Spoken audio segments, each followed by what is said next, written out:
இருதயத்தோடு ஆமென் பரிசுத்தரை நம்ம உயர்த்துவோம். ஹல்லேலூயா, ஹல்லேலூயா. நன்றி ஆண்டவரே, எங்கள் நடுவில் ஜீவனுள்ளவராய் இருக்கிறவரே, உம்மை நாங்கள் உயர்த்துகிறோம் ஆண்டவரே. நேற்றும் இன்றும் என்றும் மாறாத சர்வ வல்லமையுள்ளவரே, உம்மை நாங்கள் உயர்த்துகிறோம், நாங்களுமே உயர்த்துகிறோம், நாங்களுமே உயர்த்துவோம். எல்லாரும் சேர்ந்து நன்றி நிறைந்த இருதயத்தோடு ஆமென் அவரை நம்ம உயர்த்துவோமா. ஹல்லேலூயா, ஹல்லேலூயா. Thank you ஆண்டவரே. என் நாமத்தை உயர்த்துகிற, என் நாமத்தை பிரஸ்தாபப்படுத்துகிற எந்த ஸ்தானத்திலும் நான் வந்து உங்களை ஆசீர்வதிப்பேன் என்று வாக்கு பண்ணினவர் ஆமென். இந்த மாலை வேளையில எங்கள் நடுவில் நீர் எழுந்தருளுவீராக ஆண்டவரே. உங்க மகிமையின் பிரசன்னம் அளவில்லாமல் எங்களை நிரப்புவதாக. ஹல்லேலூயா, ஹல்லேலூயா, ஹல்லேலூயா. Thank you Jesus. நன்றி ஆண்டவரே. இருதயத்தின் ஆழத்திலிருந்து அவருக்கு நன்றி பலிகளை ஏறெடுப்போம். ஆமென். நாங்க கூப்பிடும் போதெல்லாம் எங்கள் நடுவில் இறங்கி வருகிற நல்ல தகப்பன் ஆண்டவரே. ஹல்லேலூயா. ஸ்தோத்திரம் ஆண்டவரே, ஸ்தோத்திரம் அப்பா. ஓ thank you Jesus, thank you Jesus, thank you Jesus. ஹல்லேலூயா. இயேசையா நன்றின்னு சொல்லுங்க. நன்றி இயேசையா, நன்றி இயேசையா, நன்றி இயேசையா. ஆமென், ஆமென். இயேசு என்ற நாமத்தை அறிக்கை செய்யுங்க. ஹல்லேலூயா, ஹல்லேலூயா, ஹல்லேலூயா. அவருடைய நாமம் மகிமைப்படுவதாக, அவருடைய நாமம் உயர்த்தப்படுவதாக. நடுவில் ஓ ராபா காதா நாமா சந்தலாரா கபதரபலபா ரிமனதலரபா சந்தலரகதலரபா. கர்த்தருடைய நாமம் உயர்த்தப்படுவதாக. ஆமென். வேதம் சொல்லுகிறது, கர்த்தருடைய நாமம் பலத்த துருகம், நீதிமான் அதற்குள் ஓடி சுகமாயிருப்பான் என்று வார்த்தை சொல்லுகிறது. ஆமென். கூப்பிடுங்க அந்த நாமத்தை. ஆமென். நமக்கு அடைக்கலம் தருகிற அந்த நாமம், நமக்கு சுகம் தருகிற ஒரு நாமம், நம்மை பாதுகாக்கிற ஒரு நாமம், இயேசு என்ற வல்லமையுள்ள நாமம். வானிலும் பூவிலும் மேலான அவருடைய நாமத்தை ஆமென் நம்ம உயர்த்துவோம் அந்த மாலை வேளையில. ஹல்லேலூயா. Thank you Jesus. நன்றி ஆண்டவரே. உம்முடைய நாமம் உயர்த்தப்படுவதாக ஆண்டவரே. உம்முடைய நாமம் உயர்த்தப்படுவதாக. உம் மகிமையே நாங்கள் உம்மை உயர்த்துகிறோம், ஆட்சிமையே உம்மை நாங்கள் உயர்த்துகிறோம் ஆண்டவரே. ஹல்லேலூயா, ஹல்லேலூயா. Thank you Jesus, thank you Jesus, thank you Jesus. ஓ பராக்கிரமம் உள்ளவரே, உம்மை நாங்கள் உயர்த்துகிறோம் ஆண்டவரே. பரிசுத்தரே, உமக்கு நாங்கள் நன்றி பலிகளை ஏறெடுக்கிறோம், துதி பலிகளை ஏறெடுக்கிறோம் ஆண்டவரே. உம்மை துதிக்க, உம்மை ஆராதிக்க நீர் எங்களுக்கு தந்த நல்ல கிருபைகளுக்காக ஸ்தோத்திரம் ஆண்டவரே. ஆராதிக்கும் போதே அற்புதங்கள் ஆண்டவரே, உம்முடைய நாமத்தை சொல்லி நாங்கள் உச்சரிக்கும் போதே விடுதலைகள் நடந்து கொண்டிருப்பதற்காக ஸ்தோத்திரம் ஆண்டவரே. ஹல்லேலூயா. இயேசுவே, உமக்கு நாங்கள் நன்றி செலுத்துகிறோம், நன்றி செலுத்துகிறோம், நன்றி செலுத்துகிறோம் ஆண்டவரே. தொடர்ந்து உம்முடைய வார்த்தையை கேட்க ஆண்டவரே சமூகத்தில் நாங்க வந்திருக்கிறோம் ஆண்டவரே. எங்களோடு நீர் இடைபடுவீராக ஆண்டவரே. உம்முடைய வல்லமையுள்ள வார்த்தை, உம்முடைய ஜீவனுள்ள வார்த்தை, உம்முடைய உயிர்ப்பிக்கிற உம்முடைய வார்த்தை ஆண்டவரே. ஸ்தோத்திரம் அப்பா. இந்த மாலை வேளையில் எங்கள் நடுவில் வெளிப்படுவதாக ஆண்டவரே. ஆண்டவரே ஸ்தோத்திரம் அப்பா. உம்முடைய வார்த்தையின் மூலமா எங்களோடு பேசுகிற தேவன் ஆண்டவர். நீங்க சொல்லும் அப்பா, நாங்க கேட்கிறோம் ஆண்டவரே. நீர் எங்களுக்கு கற்றுத்தாங்க, நாங்க கற்றுக்கொள்ள விரும்புகிறோம் ஆண்டவரே. ஹல்லேலூயா. தேங்க்யூ அப்பா. இந்த கிருபை உள்ள கரத்தில் எங்களை முற்றிலும் நாங்கள் அர்ப்பணிக்கிறோம் ஆவியானவரே. தொடர்ந்து தேவ ஆவியானவர்கள் நீ நடத்துவீராக. உங்க நாம மாத்திரம் மகிமைப்படட்டும் ஆண்டவரே. ஆண்டவரே ஸ்தோத்திரம் ஆண்டவரே. ஸ்தோத்திரம் அப்பா. எங்களை தாழ்த்தி வெறுமையாக்குகிறோம். இயேசுவின் நாமத்தில் ஜெபிக்கிறோம். எங்கள் ஜெபம் கேளும் நல்ல பிதாவே. ஆமென், ஆமென். ஹல்லேலூயா, ஹல்லேலூயா. கர்த்தருடைய நல்ல நாம மகிமைப்படுவதாக. இந்த சுகமளிக்கும் ஆராதனையில ஆமென் கடந்து வந்திருக்கிற உங்கள் ஒவ்வொருவரையும் ஆண்டவராகிய இயேசு கிறிஸ்துவின் நாமத்தினாலே நான் வாழ்த்தி வரவேற்கிறேன். ஹல்லேலூயா. கர்த்தர் நல்லவர். அதே போல ஆமென் எங்களுடைய நேரலையில் எங்களோடு கூட இணைந்திருக்கிற இந்த செய்தியை காண்கிற ஆமென் என்றைக்கா இருந்தாலும் எப்பொழுதா இருந்தாலும் ஆமென் இந்த வார்த்தையை கேட்கிற உங்கள் ஒவ்வொருவரையும் ஆண்டவராகிய இயேசு கிறிஸ்துவின் நாமத்தினாலே இந்த சுகமளிக்கும் ஆராதனைக்கு ஆமென் நான் வாழ்த்தி வரவேற்கிறேன். கர்த்தர் உங்கள் ஒவ்வொருவரையும் தாராளமாய் ஆசீர்வதிப்பாராக. நிச்சயமாக ஆமென் இந்த இடத்துல கேட்கப்படுகிற, இந்த இடத்துல பிரசங்கிக்கப்படுகிறதான வார்த்தை உங்களுடைய வாழ்க்கைக்கு ஒரு பெரிய ஆசீர்வாதமாக இருக்கும் என்று நான் நிச்சயமாய் நம்புகிறேன். ஹல்லேலூயா. ஸோ வந்திருக்கிற இந்த வார்த்தை கேட்கிற உங்கள் ஒவ்வொருவரையும் கர்த்தர் தாராளமாய் ஆசீர்வதிப்பாராக. ஹல்லேலூயா.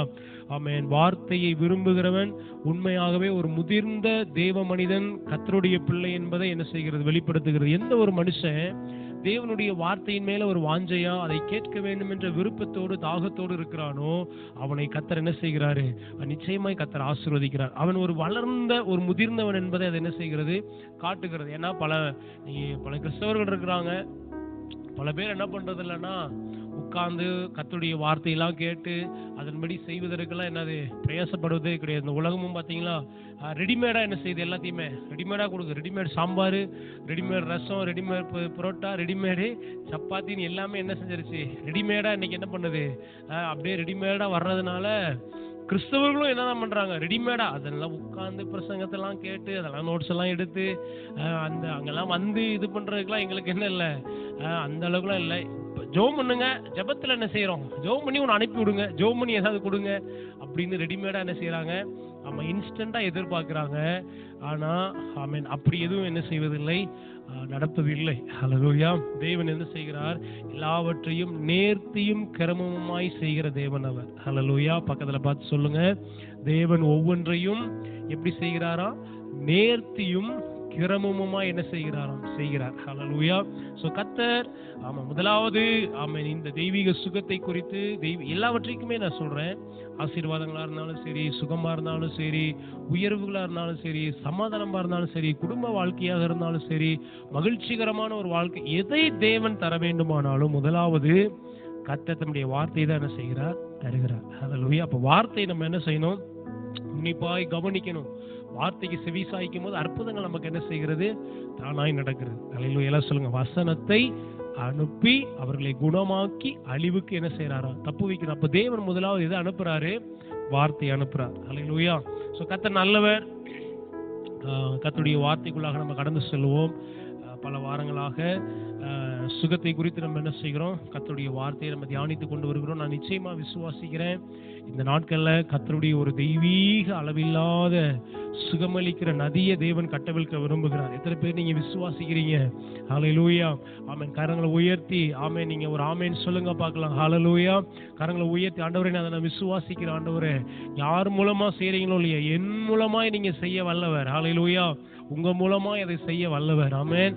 இந்த நாட்கள்ல கர்த்தர் நம்ம ஒவ்வொருவர் மூலமாகவும் என்ன செய்கிறாரு, நம்முடைய சுகமளிக்கிற நதியை கட்டவிழ்க்க விரும்புகிறார். ஹல்லேலூயா. நம்மை சுற்றிலும் வியாதியோடு, போராட்டத்தோடு, பலவீனத்தோடு இருக்கிற அநேகரை நாம் சுகமாக்க வேண்டும். பக்கத்துல பார்த்து சொல்லுங்க, நீங்க சுகமாக்க வேண்டும், நீங்க உங்களுக்கு அற்புதத்தை என்ன செய்ய வேண்டும், செய்ய வேண்டும். ஆமென். அதுதான் ஆமென் என்னை குறித்த தேவனுடைய திட்டம். ஹல்லேலூயா. ஓகே, கர்த்தருடைய வசனத்திற்கு நேராக நம்ம கடந்து செல்வோம்.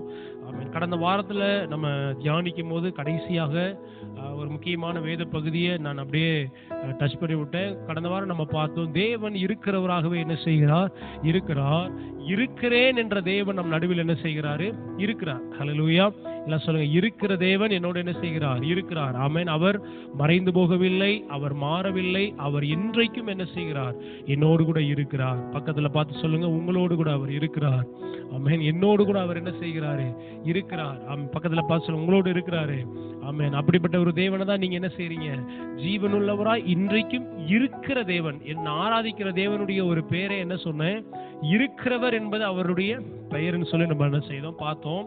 அத நம்ம கடைசியில் அத ஒரு காரியத்தை சொல்லி ஒரு அறிமுகத்தை கொடுத்து நான் முடித்த என்னன்னா, தேவன் ஒரு உடன்படிக்கையை என்ன செய்தாரு, ஒரு சுகமளிக்கிற உடன்படிக்கை என்ன செஞ்சிருக்கிறாரு, நமக்கு ஏற்படுத்தி தந்திருக்கிறார். ஹல்லேலூயா. எல்லாரும் சொல்லுங்க, உடன்படிக்கையின் தேவன். ஆமென். அதான் நம்ம பாடணும். உடன்படிக்கையின் தேவன் உண்மையில் விலகாதவர், பிசகாதவர். தாவீதுக்கு நான் பொய் சொல்லேன் என்று சொல்லி சொன்னதை என்ன செய்கிறாரு, நிறைவேற்றுகிறார். ஹல்லேலூயா. சோ வேதம் ஆதியாகமத்திலிருந்து வெளிப்படுத்தல் வரைக்கும் உடன்படிக்கை குறித்து அநேகமா என்ன செய்கிறது, கர்த்தருடைய வார்த்தை என்ன செய்கிறது, பேசுகிறது. ஆமென். அவருடைய பெயரே உடன்படிக்கையின் தேவன் என்றுதான் என்ன செய்கிறார், அழைக்கப்படுகிறார். நான் சொன்ன பார்த்தீங்களா, தேவனுக்கு அதாவது பொதுவாவே வேதாகமத்தில் உள்ள ஒவ்வொரு பெயர்களுக்கும் ஒரு அர்த்தம் என்ன செய்கிறது, இருக்கிறது. எல்லாவற்றிற்குமே ஒரு பொருள் இருக்கிறது. அது வந்து ஏதோ வீணாக சொல்லப்படுகிற ஒரு காரியம் கிடையாது. ஒவ்வொரு பெயருக்கும் ஒரு அர்த்தம் என்ன செய்கிறது, இருக்கிறது. அதுலதான் நம்ம போன வாரம் பார்த்தோம், அவருடைய பெயரே இருக்கிறவர் என்பது அவருடைய என்னது, அவருடைய பெயர். அப்ப அவர் வந்து இருக்கிறவர் என்ற பெயரில் அறியப்படுகிறாரோ, அதுக்கு பின்பாக பல்வேறு அர்த்தங்கள் என்ன செய்கிறது, அடங்கி இருக்கிறது நம்ம என்ன செய்தோம், பார்த்தோம். அப்ப இன்னொரு பேர் என்ன செய்யுது, அவருடைய பெயர் என்னன்னா உடன்படிக்கையின் தேவன். சொல்லுங்க, என்ன தேவன், உடன்படிக்கையின் தேவன். உடன்படிக்கையை குறித்து வேதத்தில் நீங்க வாசித்து பார்த்தீங்கன்னா, தேவன் தன்னை ஜனங்களுக்கு அறிமுகப்படுத்தும் போது உடன்படிக்கையின் தேவன் என்ன செஞ்சிருக்கிறாரு? தன்னை அறிமுகப்படுத்தி இருக்கிறாரு. உடன்படிக்கையை காக்கிற தேவனாய் அவர் என்ன செஞ்சிருக்கிறார்? இருக்கிறார். வேதத்துல பாத்தீங்கன்னா தேவன் மனிதனோடு 7 விதமான உடன்படிக்கைகளை என்ன செஞ்சிருக்கிறாரு? செய்திருக்கிறான்னு சொல்லி கர்த்தருடைய வார்த்தை என்ன செய்கிறது? நமக்கு சுட்டி காண்பிக்கிறது. 7 விதமான உடன்படிக்கையை தேவன் என்ன செஞ்சிருக்கிறாரு? மனிதனோடு பண்ணியிருக்கிறாரு. அது இல்லாம மனிதர்களுக்குள்ள நிறைய உடன்படிக்கை என்ன செஞ்சிருக்கிறாங்க? பண்ணியிருக்கிறாங்க. இந்த உடன்படிக்கை என்றால் என்ன என்றால், உடன்படிக்கைன்னா என்ன அர்த்தம் சொல்றேன் பாருங்க. அதாவது உடன்படிக்கை என்றனால அது ரொம்ப ஒரு பெரிய காம்ப்ளிகேட்டடான ஒரு காரியமே இல்ல. உடன்படிக்கைனா சிம்பிளா என்னன்னா, ஒருவர் நான் உனக்கு இதை செய்வேன் என்று வாக்கு கொடுப்பதுதான் உடன்படிக்கை. என்ன அது? உடன்படிக்கைன்றது வேற ஒண்ணும் இல்ல. ஒருத்தர் இன்னொருத்தரை பார்த்த உடன்படிக்கைக்கு கண்டிப்பா எத்தனை பேர் இருக்கணும்? 2 பேர் இருக்கணும். 2 பேர் இருந்தாதான் அந்த உடன்படிக்கை என்ன செய்யும்? செல்லும். எந்த ஒரு காரியமே, கடந்த வாரம் நான் லேசா உங்களுக்கு ஒரு அறிமுகத்தை கொடுத்த பார்த்தீங்களா? திருமணம் என்பது ஒரு உடன்படிக்கை. அங்க ஒரு ஆள் இருக்காங்களா? எத்தனை பேர் இருக்காங்க? 2 பேர் இருக்காங்க இல்லையா? அந்த 2 பேத்துக்கு பின்னாடி நிறைய பேர் இருக்கிறாங்க. அந்த மணமகன் ஒருவர், மணமகள் ஒருவர், இவர்கள் 2 பேருக்கு பின்பாகவும் நிறைய பேர் என்ன செய்யறாங்க? இருக்கிறாங்க. ஆனா உடன்படிக்கை செய்து கொள்வது 2 பேர் என்ன செய்யறாங்க? கண்டிப்பா 2 பேர் இருக்கிறாங்க. இதுதான் உடன்படிக்கையில குறைந்தபட்சம் எத்தனை பேர் இருக்கணும்? 2 பேராவது என்ன செய்யணும்? இருக்கணும். அப்ப உடன்படிக்கை கண்டிப்பா 2 பேர் என்ன செய்யணும்? 2 பேர் இருந்து, அதாவது ஒருவர் நான் உனக்கு இதை செய்வேன் என்று வாக்கு கொடுப்பதுதான் என்னது? உடன்படிக்கை. அல்லது வாக்கு தத்தங்களை ஒருவருக்கு ஒருவர் பரிமாறிக்கொள்வதுதான் உடன்படிக்கை. சொல்லுங்க. 2 பேரு ஒருத்தருக்கு ஒருத்தர் என்ன பண்றாங்க? நான் இதை உனக்கு செய்வேன் என்று வாக்கு கொடுப்பதுதான் என்னது? நீ எனக்கு இதை செய்தால் நான் உனக்கு இதை செய்வேன், நீ இப்படி செய்தால் நான் உனக்கு இப்படி செய்வேன் என்று 2 பேர் என்ன செய்யறாங்க? வாக்கு கொடுக்கறாங்க. 2 பேர் என்ன பண்றாங்க? வாக்கு கொடுக்கறாங்க. இப்படி வாக்கு கொடுப்பதுதான் உடன்படிக்கை. உடன்படுறாங்க. என்னது? திருமணத்தில் உடன்படுறோம்னு சொல்றோம் இல்லையா? இந்த காரியத்தை செய்ய நான் உடன்படுறேன் அப்படின்னு. அதான் என்னது? உடன்படிக்கை. நீங்க ஓகே, இப்ப நான் ஒரு காரியத்தை சொல்றேன் ஒருத்தவங்கள்ட்ட, அவங்க சொல்றாங்க ஓகே இந்த காரியத்துக்கு நான் சம்மதிக்கிறேன். அப்ப என்னது? அவங்க சம்மதிக்கிறாங்க. அப்ப 2 பேரும் சேர்ந்து ஓகே இதை நாங்க அக்ரி பண்றோம் அப்படின்றதா என்னது? உடன்படிக்கை. ஒரு அக்ரிமெண்ட் மாதிரி. அதுதான் என்னது? உடன்படிக்கை. 2 பேர் சேர்ந்து என்ன பண்றாங்கன்னா உடன்படுறாங்க. ஓகே நீ இந்த காரியத்தை எனக்கு தந்தா நான் இந்த காரியத்தை உனக்கு செய்கிறேன் என்று சொல்லி 2 பேர் என்ன பண்றாங்க? உடன்படுகிறார்கள். அதுதான் என்னது? உடன்படிக்கை. அப்ப 2 பேர் சேர்ந்து என்ன பண்றாங்கன்னா வாக்கு தத்தங்களை என்ன பண்றாங்க? பரிமாறிக்கொள்வது. ஒருவருக்கு ஒருவர் என்ன செய்யறாங்க? வாக்கு தத்தங்களை பரிமாறிக்கொள்வதுதான் உடன்படிக்கை. அப்ப எந்த ஒரு உடன்படிக்கை எடுத்தாலும் அதில் நிச்சயமாய் ஒரு வாக்குத்தத்தம் என்ன செஞ்சிருக்கிறது? அடங்கி இருக்கிறது. எந்த உடன்படிக்கைனாலும் அதுல என்ன இருக்கு? ஒரு வாக்குத்தத்தம் என்ன செஞ்சிருக்கு? அடங்கி இருக்கு. இதைதான் என்ன செய்யறோம்? உடன்படிக்கைன்னு சொல்றோம். இந்த இன்றைக்குமே பல இடங்களில இந்த உடன்படிக்கை என்ன செய்ய, உடன்படிக்கை என்னது? ரொம்ப ஸ்ட்ராங்கான ஒரு உடன்படிக்கைகளை என்ன செய்கிறது? ரொம்ப ஸ்ட்ராங்கான உடன்படிக்கைலாம் எழுதப்பட்டிருக்கு. நான் கூட நிறைய இந்த சுவிசேஷ படங்கள்லாம் பார்க்கும்போது அதில் நிறைய பார்த்துருக்கிறேன். இந்த சமாதான புத்திரன் அப்படின்னு சொல்லி ஒரு இடையில ஒரு படம் என்ன செஞ்சது, இந்த ஆப்பிரிக்காவில் இருக்கிற ஒரு மக்கள் மத்தியில் அவங்களுக்குள்ள எப்படி சுவிசேஷம் என்ன செய்தது, கொண்டு சென்றது அப்படின்றதெல்லாம் வச்சு பார்க்கும்போது அங்கே அந்த படத்தில் ஒரு உடன்படிக்கை குறித்து என்ன செய்வாங்க. இன்னைக்கு எனக்கு ரொம்ப சின்ன வயசில் நான் பார்த்தது இன்னைக்கு எனக்கு ஞாபகம் இருக்கு பாருங்க. அதாவது என்னன்னா அந்த அந்த கோத்திரங்களுக்கு 2 கோத்திரத்துக்கும் ஏதோ 2 கோத்திரம், இந்த கோத்திரத்துடைய பேர் மறந்துருச்சு. 2 கோத்திரத்தார் என்ன பண்ணுவாங்கன்னா காலாகாலமா அவங்களுக்குள்ள என்ன நடக்குது? யுத்தம் நடந்துகிட்டே இருக்கு, சண்டை நடந்துகிட்டே இருக்கு, பிரச்சனை நடந்துகிட்டே இருக்கு, கொலை அப்படி என்ன செய்யும் நடக்கும். அதாவது 2 பேருமே பாத்தீங்கன்னா மனிதர்களை என்ன செய்யறவங்க, சாப்பிடுறவங்க, அப்படிப்பட்ட கொடூரமான அந்த ஜனங்கள். அப்ப அந்த கோத்திரங்களுக்குள்ள ரொம்ப நாளா இப்படி சண்டை நடக்குது. அப்ப அவங்களுக்குள்ள சமாதானம் உண்டாகணும்னா சமாதான புத்திரன் என்ற ஒரு நபரை அங்க ஏற்படுத்தி அவங்க என்ன பண்ணணும்னா, அதாவது 2 தலைவர்கள் இருக்காங்க, 2 தலைவர்கள் இருப்பாங்க. இந்த கோத்திரத்துடைய தலைவன் ஒருவன் இருப்பான், இந்த கோத்திரத்தில் ஒரு தலைவன் இருப்பான். இவங்க 2 பேருக்குள்ளேயும் சமாதானம் இருக்கணும்னா அவங்க என்ன செய்யணும்னா, இந்த கோத்திரத்தினுடைய அந்த தலைவனுடைய மகனை ஒரு சமாதான புத்திரனாக அவர்கள் இந்த கோத்திரத்துக்கு என்ன செய்யணும், தன்னுடைய மகனை அவங்க அனுப்பணும். அதே போல இந்த கோத்திரத்தினுடைய தலைவனுடைய மகன் என்ன செய்யணும்னா, அந்த எதிராளியா இருக்கிற அந்த கோத்திரத்துக்கு தன்னுடைய மகனை என்ன செய்யணும், அனுப்பணும். அவன் அந்த அனுப்பப்படுகிற அந்த பையனுடைய பேரு சமாதான புத்திரன். அவனுடைய மூத்த மகனை என்ன செய்யணும், அங்க அனுப்பணும். அப்படி அனுப்பும் போது எப்படி அவங்களுக்குள்ள அந்த ரெட்ஷிப்பு உண்டாச்சுன்னு சொல்லி அந்த அந்த அந்த சுவிசேஷ படத்துல ரொம்ப அழகா எழுதியிருப்பாங்க. என்னன்னா 2 மிஷினரிகள் பல வருஷங்களா போய் அங்க சுவிசேஷ வேலையை செய்து ரொம்ப பிரயாசப்படுவாங்க. ஆனா அவங்க ஜனங்கள் என்ன செய்ய மாட்டாங்க, அவங்களை ஏற்றுக்கொள்ளவே மாட்டாங்க. எப்படா இவங்க வந்து வெள்ளை நிறத்தவர்கள் வேற, எப்படா இவங்களை அடிச்சு சாப்பிடலான்னு சொல்லி பயங்கரமா சமய நேரத்தை என்ன செஞ்சுக்கிட்டு இருப்பாங்க, இவங்க பார்த்துக்கிட்டு இருப்பாங்க அந்த கோத்திரத்தார். அதுக்கு நடுவுல இவங்க போய் பல சோசியல் ஒர்க் பண்ணுவாங்க, பல காரியங்களை செய்வாங்க, நிறைய பேத்துக்கு மருந்து மாத்திரை கொடுத்து உதவிகள்லாம் செய்வாங்க. ஆனா எதுவுமே அங்க என்ன பண்ணல, வேலையே செய்யல. ஒரு பெரிய இழுப்புல ஒரு பெரிய ரெட்ஷிப்பை அந்த இடத்துல அவங்களால பார்க்கவே முடியல. அப்ப என்ன பண்ணுவாங்கன்னா, இந்த சரியான ஒரு ஒரு காலத்துக்காக அவங்க என்ன செஞ்சுட்டு இருப்பாங்க, அந்த மிஷினரிகள் கணவன் மனைவியா 2 பேரும் என்ன பண்ணுவாங்க, ஒருவேளை நீங்க இந்த யூடியூப்ல இருக்கா என்னன்னு தெரியல, சமாதான புத்திரன் அப்படின்னு சொல்லி அந்த ஒரு ஃபிலிம் என்ன பண்ணும், சின்ன வயசுல நான் பார்த்தது, ரொம்ப அற்புதமா எடுத்திருப்பாங்க அந்த படத்தை. நீங்க அதை கூட என்ன செய்யலாம், நீங்க பார்க்கலாம், யூடியூப்ல எல்லாம் என்ன இருக்கும், அந்த மாதிரி நல்ல ஆவிக்குரிய நல்ல ஸ்டோரிலாம் நீங்க பார்க்கும்போது எப்படி சுவிசேஷம்ங்கிற இடங்களுக்குள்ளெல்லாம் போயிருக்கு. சும்மா அதையும் இதையும் யூடியூப்ல போட்டு தேவையில்லாத பிரசங்கத்தை கூட சொல்றேன், எதிர்மறையான காரியங்களை, உங்களுக்கு பிரயோஜனமற்ற காரியங்களை உட்காந்து பார்க்கறத விட இந்த மாதிரி சில நல்ல காரியங்களை என்ன செய்யுங்க, ஆவிக்குரிய காரியங்களை என்ன செய்யுங்க, அதுக்காக நீங்க நேரம் செலவழிக்கலாம். அந்த யூடியூப்ல இருக்கான்னு தெரியல, நீங்க அந்த காலத்துல சீரியல கிடைச்சது, இப்ப இருக்கான்னு தெரியல, பட் நீங்க செக் பண்ணி பாருங்க. அந்த அந்த சரியான ஒரு நேரத்துக்காக இந்த இந்த மிஷினரிகள் கணவன் மனைவியா 2 பேரும் என்ன செஞ்சிருப்பாங்க, காத்துக்கிட்டே இருப்பாங்க. ஆண்டவரே, எங்களுக்கு வந்து சுவிசேஷத்தை ஜனங்களுக்குள்ள விதைக்கிறதுக்கு ஒரு வாய்ப்பு என்ன செய்யுங்க, இப்படியாவது தாங்க ஆண்டவரே, நாங்க எவ்வளவோ முயற்சி பண்ணுகிறோம், எங்களுக்கு என்ன செய்யல, ஒரு வாய்ப்பு எங்களுக்கு கிடைக்கல ஆண்டவரேன்னு சொல்லி என்ன செய்வாங்க, ஜெபம் பண்ணிக்கிட்டே இருப்பாங்க. அப்பதான் இந்த இந்த கோத்திரங்களுக்குள்ள பயங்கரமான சண்டை என்ன செஞ்சிடும். அந்த டைம்ல இவங்க அந்த ஜெபித்துக்கிட்டு இருக்கிற நாட்கள்ல இந்த 2 கோத்திரத்துக்கும் பயங்கரமான சண்டை என்ன செஞ்சிடும். சண்டை வந்து பலர் வெட்டுண்டு என்ன செய்வாங்க, சாகுவாங்க. இவங்க போய் உதவிகள்லாம் செய்வாங்க, எல்லாம் பண்ணுவாங்க, ஒண்ணுமே என்ன அதெல்லாம் ஏற்றுக்கொள்ளுவாங்க. ஆனா இவங்க அந்த சுவிசேஷத்துக்கு இவங்க இருதயத்தை என்ன செய்யல, யாருமே திருப்பல, மனவங்க ஜெபம் பண்ணிக்கிட்டே இருக்கிறாங்க. அப்ப இந்த யுத்தம் என்னன்னா, இவங்களுக்குள்ள அந்த நடக்கிற அந்த சண்டை ஒரு முடிவுக்குள்ள வரப்போகிற ஒரு சிச்சுவேஷன் என்ன செய்யுது, அங்க உண்டாகுது. அப்ப என்ன நடக்குது அப்படின்னா, இந்த கோத்திரத்தினுடைய அந்த தலைவனுடைய மூத்த மகனை இங்க என்ன செய்யணும், அந்த கோத்திரத்துக்கு இவங்க ஒரு சமாதான புத்திரனாக இவங்க என்ன பண்ணணும், அனுப்பணும்.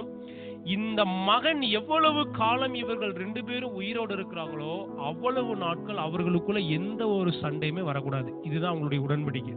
பாத்தீங்களா, இந்த கோத்திரத்துல இருந்து அந்த கோத்திரத்துக்கு போறவன், அதாவது அவன் உயிரோடு இருக்கிற வரைக்கும் இவர்கள் இருவருக்குள்ள என்ன செய்யக்கூடாது, சண்டையே வரக்கூடாது. அப்படியே இந்த மகன் அங்கிருந்து வந்திருக்கிறான்ல, இவன் இங்க இருக்கிற வரைக்கும் இவங்களும் சண்டைக்கு அங்க என்ன செய்யக்கூடாது, போகக்கூடாது. இப்படி அவர்களுக்குள்ள ஒரு உடன்படிக்கை என்ன செய்து, ஒரு உடன்படிக்கை செய்து வச்சிருந்தாங்க. இதான் என்னது, உடன்படிக்கை. ஓகே, நீ அவனை, உன்னுடைய மகனை எனக்கு அனுப்பினால், என்னுடைய மகனை நான் உன்னிடத்திற்கு கொடுத்தால் நம்ம இருவரும் எப்படி இருக்கணும், சமாதானமா இருக்கணும்னு சொல்லி 2 கோத்திரத்தார் என்ன பண்றாங்க, ஒரு உடன்படிக்கை பண்றாங்க. அப்பதான் இந்த இந்த இந்த தலைவனுடைய மகனை வந்து ஒரே மகன் அவனுக்கு. அப்ப இந்த மகனை அந்த கோத்திரத்துக்கு இவன் சமாதான புத்திரனா என்ன செய்யணும், இவன் அனுப்பும் போது இவன் ரொம்ப இத்தனை வருஷம் வளர்த்து ஆளாக்கி அவனை வந்து ஒரு சமாதான பாத்திரமாய் அங்க அனுப்பணுமே, சமாதான புத்திரனாய் அங்க அனுப்பணுமேன்னு சொல்லி அந்த தலைவன் ரொம்ப அழுது என்ன செய்வான், ரொம்ப அழுது புலம்பி ஏங்கிக்கிட்டு இருக்க நேரத்துல இந்த மிஷினரிகள் போய் அவனுக்கு என்ன செய்வாங்க, சுவிசேஷத்தை அறிவிப்பாங்க. எப்படி அறிவிப்பாங்கன்னா, இப்படித்தான் தேவனுக்கும் மனிதனுக்கும் ஒரு பகை என்ன செய்தது இருந்தது. தேவன் தன்னுடைய ஒரே பேரான குமாரனை ஒரு சமாதான புத்திரனாக இந்த பூமிக்கு என்ன செய்தார், அனுப்பினார்னு சொல்லி என்ன பண்ணுவாங்க, அந்த சுவிசேஷத்தை அவனுடைய அந்த சூழ்நிலைக்கு மத்தியில் அந்த சுவிசேஷத்தை அவனுக்குள்ள என்ன செய்வாங்க, விதைப்பாங்க.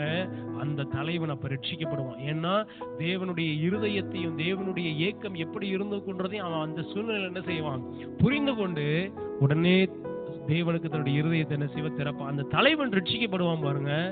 அந்த கோத்திரங்களுக்குள்ள பயங்கரமான ஒரு அசைவு ஆண்டவர் என்ன செய்வாரு, கர்த்தர் உண்டு பண்ணுவார். அதான் அது உண்மையாய் நடந்த, ஆப்பிரிக்கால நியூ கினியா நினைக்கிறேன், அந்த இடத்துல நடந்த ஒரு உண்மை சம்பவம் அது. அப்ப ஏன் இதை நான் உங்களுக்கு விலைக்கு சொல்றேன்னா, உடன்படிக்கை என்பது பாத்தீங்களா, அதுல இருவருக்கும் சரிசமமான பங்கு என்ன செய்கிறது, இந்த உடன்படிக்கையில இருக்கு. ரெண்டு பேருக்கு இதுல ஒருவர் பின்வாங்கினா கூட அந்த உடன்படிக்கை என்ன செய்யாது, நிறைவேறாது. அந்த உடன்படிக்கை செல்லாததாக என்ன செஞ்சிடும், போய்விடும். ஆமென். அப்ப உடன்படிக்கை என்னது என்றது, ரெண்டு பேரு ஒரு ஒரு ஒரு வாக்குத்தத்தத்தில் உடன்படுவது. ஓகே, இத நான் என்ன செய்கிறேன், நான் அக்ரி பண்றேன், நீங்க எனக்கு இதை செய்தா நான் உங்களுக்கு என்ன செய்கிறேன், தருகிறேன் அப்படின்னு சொல்றதா என்னது, இந்த உடன்படிக்கை என்று சொல்வது. ஹல்லேலூயா. உடன்படிக்கை ரொம்ப பவர்ஃபுல்லானது. நம்ம நினைக்கிற மாதிரி சாதாரணமானது கிடையாது.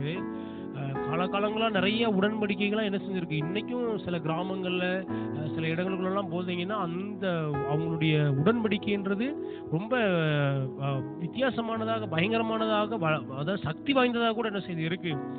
நீங்க ரூத்தினுடைய சரித்திரத்தெல்லாம் நீங்க வாசித்து பார்த்தீங்கன்னா அங்க கூட அந்த உடன்படிக்கை குறித்து என்ன செய்யுது, அங்க சொல்லப்பட்டிருக்கு. என்ன பண்ணணும்னா, அந்த செருப்பை கழட்டி என்ன பண்ணணும், இன்னொரு ஆளுக்கு கொடுக்கணும். அந்த அப்படிப்பட்ட ஒரு வழக்கங்கள்லாம் என்ன செஞ்சிருக்கு, இருந்திருக்கு. நாங்க இது ரெண்டையும் அக்ரி பண்றோம், நாங்க இதை ஏற்றுக்கொள்ளுகிறோம் அப்படின்றதுக்கு என்னது, அவனுடைய பாதரட்சி இவன் என்ன செய்யணும், இவன் மாட்டிக்கொள்ளணும் இந்த உடன்படிக்கை பண்றோம். அப்படி வேதத்தில் நிறைய உடன்படிக்கையின் சரித்திரங்கள் என்ன செய்கிறது இருக்கிறது. ஓகேவா. நீங்க இந்த டேவிட் லிவிங்ஸ்டன் அப்படின்ற ஒரு மிஷனரி ஆப்பிரிக்கா தேசத்திற்கு சுவிசேஷ ஊழியத்துக்காக செல்லும் போது பாத்தீங்கன்னா, அவர் ரொம்ப வசதி உள்ளவர். எல்லாவற்றையும் வித்து என்ன பண்ணாரு, சுவிசேஷ ஊழியத்துக்காக அந்த ஆப்பிரிக்கா தேசத்திற்குள்ள போகும்போது ஒரு ஊழியத்திற்கு நிறைய அந்த வண்டியில வச்சு என்ன பண்ணுவாரா, ஏத்திட்டு போவாராம் இவருக்குள்ள பொருட்கள்லாம். ஏன்னா ஸ்பீக்கரு அது இதெல்லாம் வச்சு சுவிசேஷ ஊழியத்துக்கு தேவையானதெல்லாம் வச்சு என்ன பண்ணுவாரா, எல்லாம் ஏத்திட்டு போவாங்க. அங்க உள்ள அந்த ஊர்ல உள்ளவங்க எல்லாம் பாத்தீங்கன்னா கொஞ்சம் அப்படி அசந்த நேரத்துல அவருக்குள்ள மொத்த பொருள் என்ன பண்ணிடுவாங்க, திருடிட்டு போயிருவாங்க. மைக்கு எல்லாத்தையும் என்ன பண்ணிடுறாரு, ஸ்பீக்கர் எல்லாம் கொண்டு போயிருவாங்க. இப்படி ரொம்ப அவர் என்ன பண்ணிட்டு இருக்காரு, ரொம்ப கஷ்டப்பட்டு இருக்காரு. என்னடா இவங்க ரொம்ப தொந்தரவு போச்சு இவங்களோட அப்படின்னு சொல்லி என்ன பண்றாரு, என்ன செய்தனே தெரியாம அப்படியே புலம்பிக்கிட்டு இருந்திருக்காரு. அப்பதான் ஒரு இதேமணி ஒரு கோத்திரத்துடைய ஒரு ஒரு ஒரு தலைவன்ட்ட இவரு ஒரு சந்திக்க ஒரு வாய்ப்பு என்ன செஞ்சிருக்கு, கிடைச்சிருக்கு. அப்ப இவர் இந்த காரியங்களை குறிச்செல்லாம் அவங்க சொன்னோன்னே இவர் கேள்விப்பட்டிருக்காரு. இந்த உடன்படிக்கை என்ற ஒரு காரியத்தை குறித்து என்ன செஞ்சிருக்காரு, கேள்விப்பட்டிருக்காரு. அப்ப அந்த தலைவன், அந்த அதாவது அவனை கண்டா எல்லாரும் பயப்படுவாங்க. அப்படிப்பட்ட ஒருவனோடு இவருக்கு என்னதான் ஒரு உடன்படிக்கை நீ பண்ணிக்கோ அப்படின்னா உனக்கு ஒரு பெரிய பாதுகாப்பு என்ன செய்யும் இருக்குன்னு என்ன செஞ்சிருக்காங்க, அந்த டேவிட் லிவிங்ஸ்டன் என்ன செஞ்சிருக்காங்க, சொல்லியிருக்கிறாங்க. அப்ப அவர் என்ன பண்ணிருக்கிறாரு, சரி உடன்படிக்கை பண்ணும் போல என்னன்னு தெரியல, போய் பார்ப்போம் அப்படின்னோடனே இவரு என்ன பண்ணிருக்கிறாரு, இவர் கூட இருந்த சில காரியங்கள் அவங்களுக்கு கொடுத்திருக்கிறாரு. நான் உன்னோட உடன்படிக்கை பண்ணுவதற்கு இதெல்லாம் நான் என்ன செய்யறேன், தருவதற்கு சம்மதிக்கிறேன்னு சொல்லி என்ன பண்ணிருக்கிறாரு, அந்த டேவிட் லிவிங்ஸ்டன் அவங்க கூட ஒரு உடன்படிக்கை பண்ணிருக்கிறாரு. அந்த தலைவன் என்ன பண்ணிருக்கிறான்னா, அந்த ஒரு எல்லாரும் மதிக்கக்கூடிய ஒரு பெரிய ஆள், அவன் என்ன பண்ணிருக்கான், ஒரு கம்பை என்ன செஞ்சிருக்கான் இவர் கையில கொடுத்துருக்கான். அப்ப இவர் என்ன யோசிச்சிருக்க, என்னடா நம்ம இவ்வளவு பொருள், இவ்வளவு வசதி, இவ்வளவு விலை உயர்ந்த காரியத்தை அவனுக்கு கொடுக்குறான், அவன் என்ன பண்றான், ஒரு கம்பை கொடுக்குறான், அந்த கம்பை வச்சு என்னடா செய்யறது அப்படின்னு என்ன செஞ்சிருக்காரு, இவர் யோசிச்சிருக்காரு.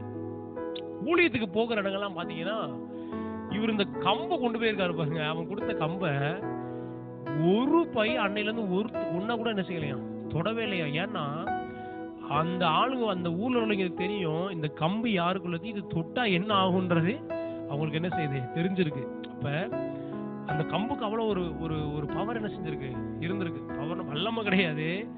அந்த கம்பை ஒருத்தன் அந்த கம்பு வச்சிருக்கிற ஒருத்தன் இவரோடு உடன்படிக்கை பண்ணப்பட்டவன் என்ற என்னது, இவரோடு அதாவது என்ன சொல்றது, அவரோடு கூட இவன் ஒரு உடன்படிக்கை செய்யப்பட்டவன் என்றதை என்ன செய்யறாங்க, அவங்க அறிந்து கொண்டு அவனுடைய உடைமைகளை ஒன்றை கூட என்ன செய்யலையா, அதுக்கப்புறம் தொடவே இல்லையா. இதுதான் உடன்படிக்கையினுடைய ஒரு வல்லமை. ஆமென். இப்ப தேவன் ஏன் இதெல்லாம் சொல்லி வரேன்னா, அந்த உடன்படிக்கை எவ்வளவு வல்லமை உள்ளதுன்றதை என்ன செய்யணும், நம்ம புரிந்து கொள்ளணும். அதுல ஒருவருக்கு மட்டும் பங்கு கிடையாது, ரெண்டு பேருக்கும் சரிசமமான ஒரு பங்கு என்ன செய்கிறது, இருக்கிறது. ஆமென். ஏன் இதெல்லாம் உங்களுக்கு விலைக்கு சொல்லி வரேன்னா, இப்பதான் சுகத்திற்கான அந்த உடன்படிக்கைக்குள்ள நம்ம என்ன செய்ய போறோம், கொஞ்சம் ஆழமா தியானிக்க போறோம். ஹல்லேலூயா. ஆமா, தேவன் நிறைய உடன்படிக்கை, அதாவது 7 மிகப்பெரிய உடன்படிக்கையை மனிதனோடு என்ன செஞ்சிருக்கிறாரு, செய்திருக்கிறார். அதுல தேவன் மனிதனோடு பண்ணின ஒரு உடன்படிக்கை தான், நான் உன்னை சுகமாக்குவேன் என்ற ஒரு உடன்படிக்கை. ஹல்லேலூயா. அதான் கடந்த வாரம் கொஞ்சம் நம்ம என்ன செய்தோம், பார்த்தோம். இந்த வசனத்துக்கு நேராக நம்ம திருப்புவோம். யாத்திராகமம் அதனுடைய 15வது அதிகாரம் அதனுடைய 26வது வசனம். யாத்திராகமம் அதனுடைய 15வது அதிகாரம் அதனுடைய 26வது வசனம். நம்ம எல்லாருக்குமே தெரிந்த ஒரு வேத பகுதி. வேதம் சொல்லுது பாருங்க, நீ உன் தேவனாகிய கர்த்தரின் சத்தத்தை கவனமாய் கேட்டு அவர் பார்வைக்கு செம்மையானவைகளை செய்து அவர் கட்டளைகளுக்கு செவி கொடுத்து அவருடைய நியமங்கள் யாவையும் கை கொண்டால் நான் எகிப்தியருக்கு வரப்பண்ணின வியாதிகளில் என்ன செய்யேன், ஒன்றையும் உனக்கு வரப்பண்ணேன், நானே உன் பரிகாரியாகிய கர்த்தர் என்றார். ஹல்லேலூயா. ஆண்டவர் சொல்லுகிறாரு, நானே உன் பரிகாரியாகிய கர்த்தர் என்று தன்னை என்ன செய்கிறார், ஜனங்களுக்குள்ள ஒரு உடன்படிக்கையை தேவன் ஏற்படுத்துறார். ஹல்லேலூயா. நானே உன் பரிகாரியாகிய கர்த்தர், நானே உன்னை சுகமளிக்கிற கர்த்தர் என்ற ஒரு உடன்படிக்கையை கர்த்தர் என்ன செய்கிறார், ஏற்படுத்துறார். ஏற்கனவே நான் சொன்னேன், இந்த யெகோவா ராஃபா என்றால் நானே உன் பரிகாரி என்று தேவன் தன்னை அந்த ஜனங்களோடு கூட தன்னை உடன்படிக்கை செய்து கொள்ளும் பொழுது ஒரு உடன்பாட்டிற்குள்ள தேவனோ மனிதனோ அங்கு இணைக்கப்படும் போது ஆண்டவர் அதனுடைய அந்த யெகோவா ராஃபா என்ற அந்த பெயருக்கான ஒரு அர்த்தம் என்னன்னா, நான் என்றென்றைக்குமான மனிதனுக்கான பரிகாரி என்று கர்த்தர் என்ன செய்கிறார், உடன்படிக்கை பண்றார். என்ன உடன்படிக்கை பண்றாரு, மனிதனுக்கான என்றென்றைக்குமான ஒரு மருத்துவராக ஒரு சுகமளிக்கிறவராக நான் இருப்பேன் என்று கர்த்தர் என்ன பண்றாரு, ஒரு உடன்படிக்கையை மனிதனோடு கூட மனுக்குலத்தோடு கூட ஆண்டவர் செய்கிறார். ஹல்லேலூயா. என்ன உடன்படிக்கை, நான் என்றென்றைக்குமான சுகமளிக்கிறவர் என்ற ஒரு உடன்படிக்கை ஆண்டவர் என்ன செஞ்சிருக்கிறாரு, செய்திருக்கிறார். ஹல்லேலூயா. இன்னொரு வசனத்தை கூட நம்ம வாசிக்கலாம். அதே இதை குறித்து நம்ம இந்த வேத பகுதியை கையில் வைத்துக் கொள்ளுங்க. இதுல நம்ம தியானிப்போம். யாத்திராகமம் அதனுடைய 23வது அதிகாரம் அதனுடைய 25வது வசனம் சொல்லுது பாருங்க. யாத்திராகமம் 23 அதனுடைய 25 வேதம் சொல்லுது பாருங்க, உங்கள் தேவனாகிய கர்த்தரையே சேவிக்க கடவீர்கள், அவர் உன் அப்பத்தையும் உன் தண்ணீரையும் ஆசீர்வதிப்பார், வியாதியை உன்னிலிருந்து விலக்குவேன், கர்ப்பம் விழுகிறதும் மலடும் உன் தேசத்தில் இருப்பதில்லை, உன் ஆயுசு நாட்களை பூரணப்படுத்துவேன் என்று கர்த்தர் என்ன பண்றாரு, வாக்கு கொடுக்கிறார். ஒரு உடன்படிக்கை, அதான் ஹீலிங் கவனன்ட். எல்லாம் சொல்லுங்க, என்ன கவனன்ட், ஹீலிங் கவனன்ட். சுகமளிக்கிற ஒரு உடன்படிக்கையை தேவன் மனிதனோடு கூட என்ன செய்கிறார், ஏற்படுத்துறார். அப்ப நான் சொன்ன ஏற்கனவே இந்த உடன்படிக்கை என்று சொல்லும் பொழுது இதுல ஒரு ஆளுக்கு மட்டும் பவர் இருக்கு, இன்னொரு ஆளுக்கு பவர் இல்லை அப்படின்னு கிடையாது. இந்த உடன்படிக்கையில இருவருக்கும் முக்கியமான ஒரு பங்கு என்ன செய்கிறது, இருக்கிறது. என்ன பங்கு இருக்குன்னா, தேவன் மனிதன்ட்ட ஒரு காரியத்தை என்ன செய்கிறாரு, சொல்றாரு, நீ இந்த காரியங்களை எல்லாம் செய்யும் பொழுது நான் உனக்கு இந்த ஆசீர்வாதங்களை எல்லாம் தருவேன் என்று ஒரு வாக்குத்தத்தம் கொடுக்கிறார். அதான் நான் ஏற்கனவே சொன்ன பதிலா, உடன்படிக்கைன்றது ரெண்டு பேரு வாக்குத்தத்தங்களை ஒருவருக்கு ஒருவர் என்ன செய்வது, பரிமாறிக்கொள்வது. ஆமென். மனிதன் என்ன செய்யறான்னா, கீழ்ப்படிதலை கொடுக்கிறான் விசுவாசித்து. தேவன் அவனுடைய விசுவாசத்திற்கான ஆசீர்வாதங்களை, அவனுடைய கீழ்ப்படிதலுக்கான ஆசீர்வாதங்களை கர்த்தர் கொடுக்கிறார். அப்ப மனிதனும் உன்னை கொடுக்கிறான், தேவனும் உன்னை என்ன செய்கிறாரு, கொடுக்கிறார். இதை என்னது, உடன்படிக்கை என்று சொல்வது. ஹல்லேலூயா. இப்ப இந்த ரெண்டு வேத பகுதியிலையும் நீங்க வாசித்து பாத்தீங்கன்னா, இந்த ரெண்டு வேத பகுதியிலையுமே முக்கியமான சில காரியங்கள் என்ன செய்யப்பட்டிருக்கு, சொல்லப்பட்டிருக்கு பாருங்க. முதலாவது அந்த 15வது அதிகாரம் 26 வசனத்துக்கு நம்ம திருப்பிக் கொள்வோமா. 15:26 பாருங்க. அங்க வேதம் என்ன சொல்லுது பாருங்க, நீ உன் தேவனாகிய கர்த்தரின் சத்தத்தை கவனமாய் கேட்டு அவர் பார்வைக்கு செம்மையானவைகளை செய்து அவர் கட்டளைகளுக்கு செவி கொடுத்து அவருடைய நியமங்கள் யாவையும் கை கொண்டால் நான் எகிப்தியருக்கு வரப்பண்ணின வியாதிகளில் ஒன்றையும் உனக்கு வரப்பண்ணேன், நானே உன் பரிகாரியாகிய கர்த்தர் ஆண்டவர் என்ன செய்கிறாரு, கர்த்தர் சொல்லுகிறார். ஹல்லேலூயா. நல்ல கவனிங்க, இந்த சுகமளிக்கிற இந்த உடன்படிக்கை என்பது தேவன் மனிதகுலத்திற்கு நான் உனக்கு யெகோவா ராஃபாவாக இருப்பேன், நானே உன் பரிகாரியாக இருப்பேன் என்று தேவன் சொல்லும் போது ஏதோ ஒரு வியாதியில மடிஞ்சு கிடக்கிற ஒருத்தரை ஆண்டவர் சுகமாக்கிடுவேன் அப்படின்னு மட்டும் என்ன செய்யல, ஒரு வாக்குத்தத்தத்தை கொடுக்கல. நல்லா புரிந்து கொள்ளணும். இந்த ஹீலிங் கவனன்ட், இந்த சுகமளிக்கிற உடன்படிக்கைனா என்னன்றதை நீங்க நல்லா புரிந்து கொள்ளணும். என்னன்னா, ஏதோ வியாதியில இருக்கிற ஒருத்தனுக்கு ஏதோ சுகத்தை மட்டும் நம்ம கொடுத்துருவோம், பலவீனமா இருக்கிறவனுக்கு கொஞ்சம் அவனை ஆரோக்கியமாக்கி விட்டுருவோம் அப்படின்றது மட்டும் இந்த உடன்படிக்கையில கிடையாதுங்க. இந்த உடன்படிக்கையில 3 முக்கியமான தன்மைகள் என்ன செய்கிறது இருக்கிறது. அதாவது தேவன் மனுக்குலத்திற்கு கொடுத்த, தேவன் மனிதனோடு ஏற்படுத்தின இந்த சுகமளிக்கிற அந்த உடன்படிக்கைக்குள்ள 3 முக்கியமான ஆசீர்வாதம் என்ன செய்கிறது இருக்கிறது. அதுக்கு அதை கீழே இன்னும் கொஞ்சம் நம்ம தெளிவா பார்க்க போறோம். அது இன்னும் என்ன ஆழமான்றதை நம்ம என்ன செய்வோம் பார்ப்போம். அந்த ஹீலிங் கவனண்டுக்குள்ள 3 முக்கிய ஆசீர்வாதம் இருக்கு. அதுல ஒன்று என்னன்னா தெய்வீக சுகம். முதலாவது என்னது? அதாவது ஹீலிங் கவனன்றது தெய்வீக சுகம் மட்டும் அல்ல. இந்த ஹீலிங் அதாவது இந்த தெய்வீக சுகத்திற்கு இந்த நான் உன்னை சுகமாக்குவேன் என்ற அந்த உடன்படிக்கைக்குள்ள தெய்வீக சுகம் மட்டும் கிடையாது. 3 முக்கியமான காரியம் இருக்கு. அதுல ஒன்று தெய்வீக சுகத்தை ஆண்டவர் என்ன செய்யறாரு?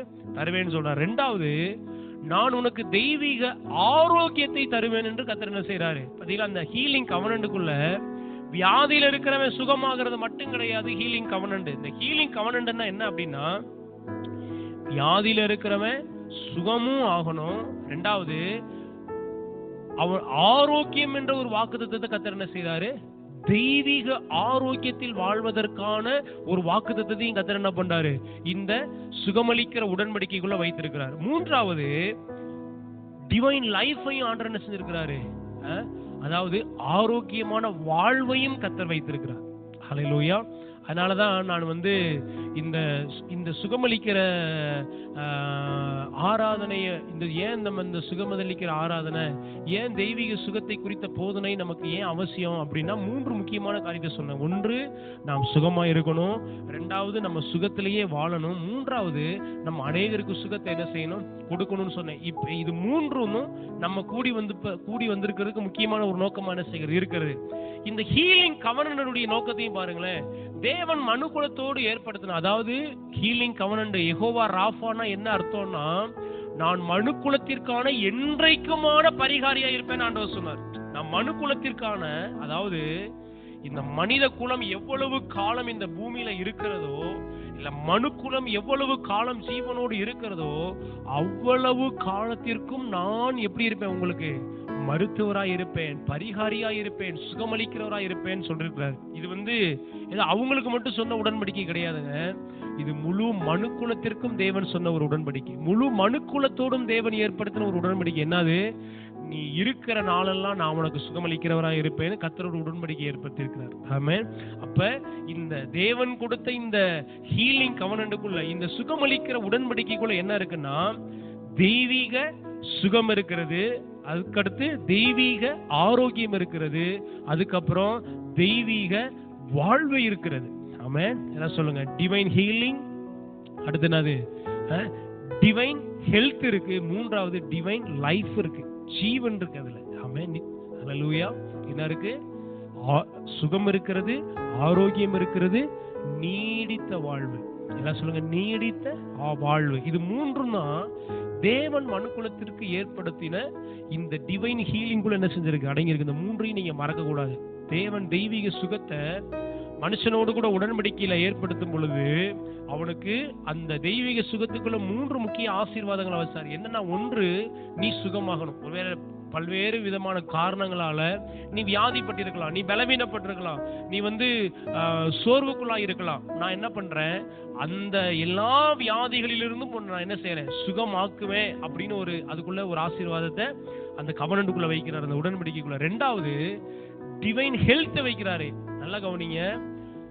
டிவைன் ஹீலிங் யாருக்கு தேவைப்படுதுன்னா, பலவீனமான ஒருத்தனுக்கு, வியாதியோடு இருக்கிறவனுக்கு டிவைன் ஹீலிங் என்ன செய்யப்படுது? தெய்வீக சுகம் தேவைப்படுது. அதுக்கப்புறம் பாருங்க, அது இல்லாம எனக்கு சுகம் தேவையில்லை, ஆனா இன்னொருத்தனுக்கு என்ன தேவைப்படுதுன்னா, அவன் நல்லா இருக்கான், அவனுக்கு வியாதி இல்லை, ஆனா அவன் தெய்வீக ஆரோக்கியத்திலே வாழ வேண்டும் என்ற ஒரு உடன்படிக்கை அவனுக்குள்ள ஆண்டவர் என்ன செஞ்சிருக்கிறார்? வைத்திருக்கிறார். அதாவது ஒரு மனுஷன் வியாதியாகி தான் சுகமாகி அதுக்கப்புறம் ஆரோக்கியமாகணும்னு இல்லை. தேவனுடைய உடன்படிக்கையை அவன் புரிந்து கொள்ளும் போது என்ன ஆசீர்வாதம் இருக்குன்னா, அவன் வியாதி படாமலேயே ஆரோக்கியமான ஒரு வாழ்க்கைக்குள்ள வாழும்படியான ஆசீர்வாதத்தை தேவன் அந்த உடன்படிக்கைக்குள்ள அந்த வாக்குத்தத்தத்தை வச்சிருக்கிறார். அடுத்து நல்ல ஒரு வாழ்க்கையை கர்த்தர் என்ன செஞ்சிருக்கிறாரு? ஆசீர்வதிக்கப்பட்ட ஒரு வாழ்க்கையை ஆண்டவர் மனிதனுக்காக ஏற்படுத்தி வைத்திருக்கிறார். எல்லாம் சொல்லுங்க, 3 ஆமென் ஆசீர்வாதங்கள் இந்த உடன்படிக்கைக்குள்ள என்ன செய்கிறது? தெய்வீக சுகம் என்ற உடன்படிக்கைக்குள்ள இருக்கிறது. இது தேவன் நமக்கு வைத்த ஆசீர்வாதம். சரியா? ஓகே. இப்ப இந்த ஆசீர்வாதங்கள் இந்த தெய்வீக உடன்படிக்கையை தேவன் எப்படி வைத்திருக்கிறார்னு பாத்தீங்கன்னா, 2 பகுதியை பிரிக்கிறோம். ஒன்று கட்டளைகள் இருக்கு, 2வது ஆசீர்வாதங்கள் இருக்கு. என்ன சொல்லுங்க? ஒன்று கட்டளைகள், 2வது என்னது? வாக்குத்தத்தங்கள் அல்லது ஆசீர்வாதங்கள் என்ன செய்கிறது இருக்கிறது. இப்ப நிறைய வசனங்கள் நம்ம வாசிக்கல, 2 வசனங்கள் தான். இந்த ஹீலிங் கவனன்ட்டுக்கு தேவன் சொன்ன மிக முக்கியமான 2 வசனங்களை தான் என்ன செஞ்சிருக்கோம், வாசித்திருக்கோம். ஒன்று யாத்திராகமம் 15வது அதிகாரம் அதனுடைய 26வது வசனம், 2வது யாத்திராகமம் 23வது அதிகாரம் அதனுடைய 25வது வசனம். இல்லையா?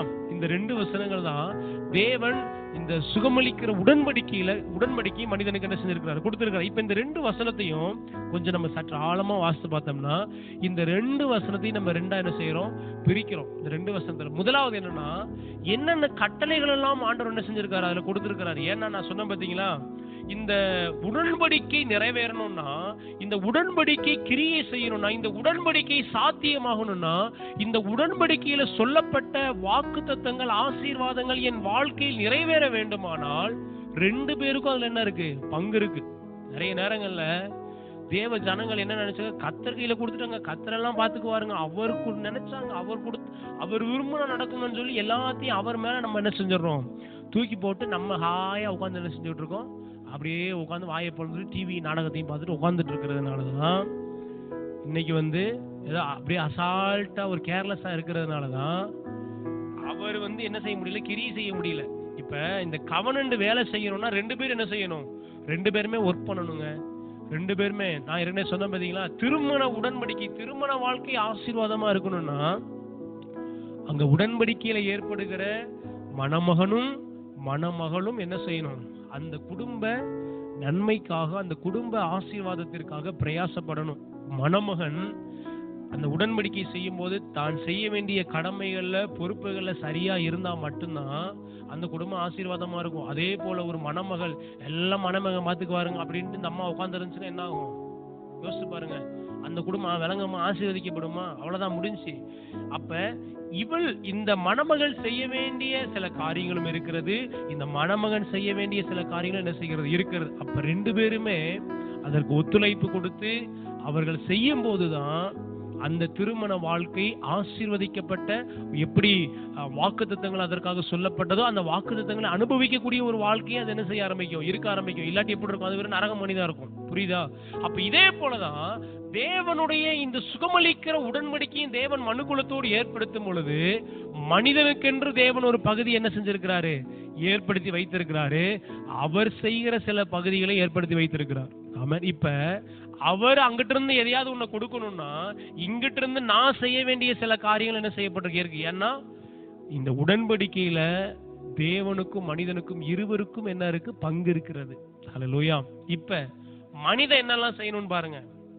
முதலாவது என்ன பண்ணணும், நீ உன் தேவனாகிய கர்த்தரின் சத்தத்தை கவனமாய் கேட்கணும். எல்லாம் சொல்லுங்க. முதலாவது தேவனுடைய சத்தத்தை கவனமா என்ன செய்யணும், கேட்கணுங்க. நிறைய நேரங்கள் பாருங்க, தேவ ஜனங்க சுகத்திற்காக வருவாங்க, சுகமளிக்கிற ஆராதனைக்கு வருவாங்க. ஆனா உட்கார்ந்து எதை கேட்க மாட்டாங்க, கர்த்தருடைய வார்த்தையை கேட்கறது இல்ல, தேவனுடைய சத்தத்தை கவனமா கேட்கணுமா. எல்லாம் அப்படிதானே வேதம் சொல்லுது. நீ உன் தேவனாகிய கர்த்தரின் சத்தத்தை கவனமா கேட்கணும். எல்லாம் சொல்லுங்க, கவனமா பக்கத்துல பார்த்து கேளுங்க. கேட்கறீங்க, கவனமா கேட்கறீங்களா? ஆமா. அங்க அப்படியே மைண்ட் என்ன செஞ்சிருக்கும், இருட்டா வேற ஆகிக்கிட்டே இருக்கு, லேட்டா வேற ஆகிக்கிட்டே இருக்கு, அங்க வேற எல்லாம் போட்டு வந்திருக்கோம் அப்படின்னு மைண்ட் அங்க என்ன செஞ்சுக்கிட்டு இருக்கும், ஓடிக்கிட்டே இருக்கும். நம்ம வீட்டுக்காரர் வேற சாயங்காலம் மீன் எடுத்து கொடுத்தாரு, அப்படியே மூடி வச்சோமா மூடாம தெரியல, இந்த பூனை வேற பெரிய அமங்கலம் பண்ணிக்கிட்டு இருக்குன்ட்டு என்ன செய்யறது, எங்க கவனம் இருக்கு. சுகமளிக்கிற ஆராதனைக்கு வந்துட்டு உங்க கவனம் எதுல இருக்கணும்னா தேவனுடைய சத்தத்தை கவனமா கேட்கறதுல ரொம்ப தெளிவா இருக்கணும் நீங்க. அதனாலதான் நிறைய நேரங்கள்ல ஜனங்க பாருங்க, அப்படியே சுகத்துக்காக ஜெபம் பண்ண வருவாங்க, ஆராதனைக்கு வருவாங்க. ஞாயிற்றுக்கிழமை ஆராதனைக்கு யாராவது சொல்லியிருப்பாங்க, நீங்க எங்க சபைக்கு வாங்க, கர்த்தர் உங்களை ஆசீர்வதிப்பாரு, நீங்க ஒரு முறை எங்க ஆலயத்துக்கு வாங்க, ஆசீர்வதிப்பாரு அப்படின்னு என்ன செய்வாங்க, சொல்லுவாங்க. அந்த ஒரு முறை வரும்போது உட்கார்ந்து என்ன பண்ணணும், வார்த்தைய கேட்கணும். அதை விட்டு என்ன பண்றதுன்னா, எப்ப முடிப்பாரு, ஒரு ஜெபம் பண்ணிட்டு போயிடலான்னு பாக்குறேன் அப்படின்னு என்ன செய்வாங்க, அந்த பாஸ்டர் கிட்ட ஒரு ஜெபம் பண்ணிட்டு போனா எல்லாம் நடக்கும்ட்டு அதுலயே கவனமா என்ன செய்வாங்க, அதுல நோக்கமா இருந்து எதை விட்டுருவாங்க, கர்த்தருடைய சத்தத்தை கேட்கறதுல விட்டுருவாங்க. ஆமென். நல்லா கவனிங்க. பிரசங்க நேரம் என்பது சும்மா ஏதோ வீணடிச்சு எதையோ கதையை சொல்லிட்டு போகிற ஒரு நேரம் கிடையாதுங்க. தேவனுடைய சத்தத்தை வெளிப்படுத்துகிற ஒரு நேரம் தான் பிரசங்க நேரம், உங்க ஜெப நேரம், உங்க வேத வாசிப்பு நேரம். இதெல்லாம் நீங்க என்ன பண்ணணும்? ரொம்ப கவனமா இருக்கணுங்க. என்ன சொல்லுங்க? கர்த்தருடைய சத்தத்தை கவனமா கேட்கணும். அப்பதான் அங்கிட்ட இருந்து அவர் கொடுக்கறத நம்ம வாங்க முடியும். எல்லாம் சொல்லுங்க, பக்கத்துல பார்த்து சொல்லுங்க. உங்களுடைய பாட்டை நீங்க கரெக்டா செஞ்சாதான் அங்கிட்ட இருந்து வர வேண்டிய அந்த பாட்டு என்ன செய்ய. என்ன அவர் தரமாட்டேன்னு சொல்லல. இப்ப நல்லா நீங்க நிறைய பேர் நல்லா நான் செய்யறேங்க, அவர் தான் தரமாட்டேன்றாரு அப்படி சொல்லவே சொல்லாதீங்க. அவர் ரெடியா வச்சு நிக்கிறாரு. எவன்டா என்னோட உடன்படிக்கையில நான் செஞ்ச உடன்படிக்கையில எவன்டா என் கூட ஒத்துழைப்பு கொடுப்பான்னு அவர் எதிர்பார்த்துக்கிட்டு இருக்கிறாரு. நம்ம என்ன பண்றது? அதெல்லாம் ஒண்ணு கண்டுக்கிறது கிடையாது. எப்ப தருவீங்க அப்பா, எப்ப தருவீங்க ஆண்டவரே, எப்போ வரும் ஆண்டவரே, சுகம் எப்ப கிடைக்கும், இந்த தலைவலி எப்ப சுகமா, கால்வலி எப்ப சுகமா உட்கார்ந்து இருக்கிறோம். நம்ம அந்த உடன்படிக்கையில ஏற்படுத்தப்பட்டிருக்கிறோம். நம்ம செய்ய வேண்டிய ஒரு காரியம் என்ன செய்கிறது இருக்கிறது. அப்ப முதலாவது என்ன பண்ண, என்ன கட்டளை ஆண்டவர் கொடுக்கிறாரு? நம்ம செய்ய வேண்டிய காரியம் என்ன? கர்த்தரின் சத்தத்தை கவனமா கேட்கணும். ஆமென். உட்கார்ந்து என்ன செய்யுங்க, என்ன சுகத்தை குறித்து கர்த்தருடைய வார்த்தை என்ன சொல்லப்படுது, அவர் என்ன சொல்றாரு, அது குறித்து நீங்க கவனமா என்ன செய்யுங்க, கேளுங்க. கர்த்தருடைய வார்த்தையை கேளுங்க. கர்த்தருடைய வார்த்தை என்ன சொல்லுது? அதனாலதாங்க சுகமளிக்கிற ஆராதனையில பேசிக்கிட்டு இருக்கோம். இல்லைன்னா கொஞ்சம் யோசித்து பாருங்க. கர்த்தருடைய சத்தத்தை, கர்த்தருடைய வார்த்தை என்ன சொல்லுதுன்றது ரொம்ப முக்கியம். இல்லாட்டி எல்லாம் வியாதியஸ்தர்லாம் வாங்க வாங்க வாங்க முடியும் யாருக்கெல்லாம் தலை வலிக்குது, கால் வலிக்காம எந்திரிச்சு வாங்க, ஜெபம் பண்ணுவோம், கர்த்தர் சுகம், இயேசு நாமத்துல போ சுகமாகு அப்படின்னு ஆயிட்டு போறது இல்ல. என்ன முதலாவது என்ன செய்யணும்னா, கர்த்தருடைய சத்தத்தை கவனமா நம்ம கேட்கணும். அங்கதான் கர்த்தருடைய சத்தம் வரும்போதுதான் நான் எங்க தவறி இருக்கேன், நான் இந்த வியாதியை நான் எப்படி அனுமதிச்சேன், எப்படி இந்த வியாதி எனக்குள்ள வந்துச்சு, எப்படி இந்த பலவீனத்துக்கு நான் இடம் கொடுத்தேன், நான் எதை விட வேணும், எந்த காரியம் தேவன் அருவருக்கிற ஏதாவது காரியங்கள் எனக்குள்ள இருக்கிறதா அப்படின்றதெல்லாம் எங்க நடக்குது அப்படின்னா, கர்த்தருடைய சத்தத்தை நீங்க கவனமா கேட்கும் போது இதெல்லாம் நடக்குது. அதனாலதான் சும்மா வந்தவங்களுக்கு ஜெபம் பண்ணி திருப்பி சில நேரம் என்ன செய்யுது, சுகம் நடக்குது. ஒரு தேவ ஆலயத்துல தேவ ஊழியர்களுக்குள்ள ஒரு சுகமளிக்கிற வல்லமை இருக்கும்போது, ஜெபிக்கும் போது என்ன நடக்கும்னா, இன்ஸ்டன்டா ஹீலிங் என்ன செய்யும், இன்ஸ்டன்டா ஹீலிங் நடக்கும், மிராக்கிள் நடக்கும். சில கூட்டங்களுக்கெல்லாம் போகும்போது அந்த இடத்துல ஜெபிக்கும் போது ஒரு அற்புதம் என்ன செய்யும், நடக்கும். இல்லன்னே சொல்லல, கண்ணுங்களால பார்த்திருக்கிறோம், நம்மளும் அனுபவிக்கிறோம். ஆனா அது நிலைத்திருக்குமா அப்படின்னா அது நிலைத்திருக்காதுங்க. ஏன்னா நம்ம கர்த்தருடைய சத்தத்தை கவனமா கேட்டு பழகணும். அப்பதான் இனி அந்த வியாதி வராம நம்மளை பாதுகாத்துக்கணும். இப்ப புரியுதா? ஏன் ஜெபிச்ச உடனே வியாதி போன மாதிரி இருந்துச்சு, ஆனா திரும்ப ஏன் கொஞ்ச நாள் கழிச்சு வந்துச்சு அப்படின்னா, எஸ் ஹீலிங் அனாயிண்டிங்ல, அந்த ஹீலிங் பவர்ல ஹீலிங் டச், அந்த ஹீலிங் டச் ஜனங்களை தொடும்போது சுகம் அடைகிறது. ஆனா கர்த்தருடைய சத்தத்தை கவனமா கேட்க தவறதுனால போன வியாதி திரும்ப வந்துருது. இப்ப சுகத்தை பெறுகிறது பெரிய விஷயம் இல்லைங்க, பெற்றுக்கொண்ட சுகத்தை தக்க வச்சு கொள்றது ரொம்ப முக்கியம். அதனாலதான் கர்த்தருடைய சத்தத்தை நம்ம கவனமா என்ன செய்யணும், கேட்கணும். பக்கத்துல பார்த்து சொல்லுங்க, கர்த்தருடைய சத்தத்தை எப்படி கேளுங்க, கவனமா கேளுங்க. பாத்தீங்களா, இதை நம்ம செய்ய தவறும் போது அங்கிட்ட இருந்து சுகம் வர்றதுக்கு தவறி போயிடுது, லேட் ஆயிடுது. சரியா? ஓகே. அதனாலதான் பிரசங்கத்தை கேட்கறது ரொம்ப முக்கியம். நல்ல ஆவிக்குரிய சத்தியங்களை கேட்கறது முக்கியம். நீங்க தேவ சமூகத்துல உட்கார்ந்து ஆண்டவர் என்ன சொல்லுகிறாரு, ஆண்டவர் என்னோடு என்ன பேசுகிறார்ன்ற காரியத்தை நீங்க என்ன செய்யணும், கற்றுக்கொள்வது மிக அவசியமா இருக்கு. புரியுது நான் சொல்றது? ரெண்டாவது, அவர் பார்வைக்கு செம்மையானவைகளை செய்து. கடந்த வாரம் இது குறித்து கொஞ்சம் நான் எக்ஸ்பிளைன் பண்ணேன், நேரம் இல்லாதனால நான் முடிச்சுட்டேன். இந்த நம்ம செய்ய வேண்டிய காரியங்களை நீங்க அதுலயே என்ன செய்யலாம் கொஞ்சம் பார்க்கலாம். நம்ம யாருடைய பார்வைக்கு செம்மையானதை செய்யணும்னா, அவர் பார்வைக்கு செம்மையா. பக்கத்துல பார்த்து கேளுங்க, நீங்க எல்லாம் செய்றீங்க, ரைட்டு தான், கஞ்சி கொடுக்குறீங்க, ஜெபம் பண்றீங்க, ஊழியம் செய்யறீங்க, அனல் பறக்குது, எல்லாம் நல்லதான். ஜெபத்தெல்லாம் பார்த்தா ஓடு கூரையெல்லாம் பிச்சுக்கிட்டு போயிடுறோமோ என்ன செய்யுது சில நேரம், சப்பம் எல்லாம் சூப்பரு. யார் பார்வைக்கு செய்றீங்க, அது ரொம்ப முக்கியங்க. பல நேரம் நம்ம எல்லாம் என்ன செய்வோம்னா, அவங்க பாக்குறாங்களா, ரைட், ஓகே, ஊழியம் பாஸ்டர் நம்ம போனா என்ன நினைப்பாரு அப்படின்னு என்ன செஞ்சிடறோம், ஊழியம் செய்யறோம். புரியுதா? எல்லாமே பார்வைக்காக, யார் பார்வைக்காக இருக்கக்கூடாது, மனுஷன் பார்வைக்காக இருக்கக்கூடாது. எதையுமே மனுஷன் என்ன பாக்குறான், மனுஷன் என்ன புகழுவான், பாட்டு எப்படி இருந்துச்சு, ஆராதனை எப்படி இருந்துச்சு, இன்னைக்கு எப்படி இருந்துச்சு அப்படின்னு என்ன செய்யுது, சோமனை கவனிச்சிக்கலாம், எப்படி இருந்துச்சு, பவர்ஃபுல்லா இருந்துச்சா, யார் பாக்குறதுக்காக நம்ம பண்றோம். ரொம்ப முக்கியங்க அது. வேதம் சொல்லுது, அவர் பார்வைக்கு செம்மையானவைகளை செய்து. ஹல்லேலூயா. பக்கத்துல பாசணும், நீங்க அவர் பார்வைக்கு செம்மையானவைகளை செய்யறவங்களா இருக்கணுங்க. புரியுதா?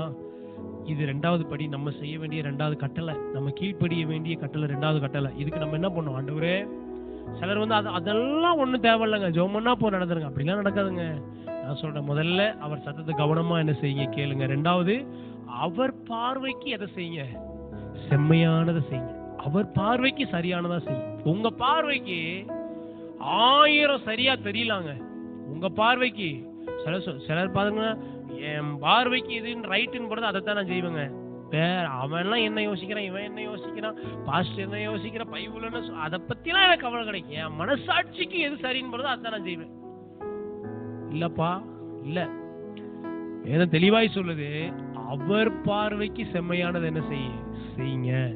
மூன்றாவது, இதெல்லாம் ரொம்ப விளக்குறதுக்கு நேரம் இல்லாதனால போறேன், நீங்களே என்ன செய்யுங்க, நீங்களே விளக்கி கொள்ளுங்க. அல்லேலூயா. ஓகே, அவர் பார்வைக்கு செம்மையானது என்ன செய்யணும். மூன்றாவது, அவர் கட்டளைகளுக்கு செவி கொடுத்து. அவர் கட்டளைகளுக்கு அப்படின்னா கட்டளை என்ன புரியுதா? தேவன் கமாண்ட்ஸுக்கு நம்ம ஒபே பண்ணணும், கமாண்ட்ஸு கீழ்ப்படியணும், செவி சாய்க்கணும். அப்படின்னா என்னன்னா, தேவன் ஒரு காரியத்தை, மகனே இதை செய் அப்படின்னா அதை செஞ்சிடணும். புரியுதா? கமாண்ட், கட்டளைக்கு கீழ்ப்படியணும். டோன்ட் டூ தட் அப்படின்னா என்ன செய்யக்கூடாது, அதை செய்ய கூட. இதை செய்யாத அப்படின்னா செய்யக்கூடாது. டூ இட் அப்படின்னா என்ன செய்யணும், அதை செய்யணும். இன்னொன்னு பாருங்க, செய்யற ஆண்டவரேன்ட்டு உட்காந்துட்டே இருக்க கூடாது. ஆண்டவர் ஒரு காரியத்தை இப்ப செய்யினார்னா அப்ப செய்யணும். அது ஆண்டவர் இப்ப டூ இட் அப்படின்றாரு, Lord I will do it later என்றோம்னா என்ன ஆயிடுச்சு, முடிஞ்சு. ஆண்டவரே அப்புறம் செய்யற ஆண்டவரே என்ன முடிஞ்சு போச்சு. என்ன பண்ணும், தேவன் ஒரு காரியத்தை இப்பொழுது செய்யணும் போது அதை அப்படி என்ன செய்யணும். அப்ப என்ன சொல்லப்படுது, வேதம் சொல்லுது பாருங்க, அவர் கட்டளைகளுக்கு செவி கொடு. அவர் என்ன சொல்றாரோ, கர்த்தருடைய வார்த்தை என்ன சொல்லுதோ, அதனால பிரசங்கம் கேட்கும் போது சூப்பரா இருந்துச்சு அப்படின்ட்டு போயிடக்கூடாதுங்க. என்ன பிரசங்கம் அப்படின்ட்டு போக கூடாது. அன்னைக்கு கர்த்தருடைய வார்த்தை, ஆண்டவர் இன்னைக்கு என்னோட பேசினாருங்க. சில காரியங்கள்ல நான் செவி கொடுக்காம இருக்கேன், சில கட்டளைகளுக்கு நான் கீழ்ப்படியாம இருக்கிறேன். அதுக்கெல்லாம் நான் என்ன செய்யணும், கீழ்ப்படி நான் என்ன ஒப்பு கொடுக்குறேன். அதுதாங்க உண்மையான ஒரு ஆராதனை. வர்ஷிப் பண்றோம், வர்ஷிப் பண்ணும்போது கூட கர்த்தருடைய பிரசன்னம் இறங்கி வரும்போது கூட தேவன் ஓஹோ என்ன மகிமை, சூப்பர், எல்லாம் நல்லா இருக்கும். ஆனா கடைசி ஆவியானவர் என்ன பண்ணுவார்னா, நம்ம அப்படியே உணர்த்துவார், மகனே நான் இன்னும் கூட இன்னும் ஆழமா உங்க கூட கிரியை செய்ய விரும்புகிறேன். ஆனா இந்த ஒரு காரியத்துக்கு நீ கீழ்ப்படியாம இருக்க மகனே, இந்த ஒரு காரியத்துக்கு நீ கீழ்ப்படியாம இருக்க மகளே, நீ இதை செய் மகளே அப்படின்னு ஆவியானவர் என்ன செய்வாரு, எந்த நேரமும் அவர் ரெடியா இருப்பாருங்க. நான் சொல்றேன், அதுக்கு நம்ம என்ன பண்ணணும், அவருடைய கட்டளைகள் யாவையும் நம்ம என்ன செய்யணுமா, செவி கொடுக்கணும். புரியுதா? அடுத்து, அவருடைய நியமங்கள் யாவையும் கை கொள்ளணும். சொல்லுங்க, அவருடைய நியமங்கள் யாவையும் கை கொள்ளணும். இப்ப இந்த வசனத்துல பாத்தீங்களா, இந்த வார்த்தையில 4 கட்டளைகள் ஆண்டவர் என்ன செய்யறாரு, இந்த வேத பகுதியில 4 கட்டளை கொடுக்கிறாரு. எத்தனை கட்டளை இருக்கு? 4 கட்டளை இருக்கு. இந்த 4 கட்டளைகளையும் நம்ம கீழ்ப்படியும் போது, நம்ம அதுக்கு செவி சாய்க்கும் போது, தேவன் அதுக்கு என்ன வாக்குத்தத்தம், என்ன ஆசீர்வாதம் கொடுக்கிறாரு பாருங்க.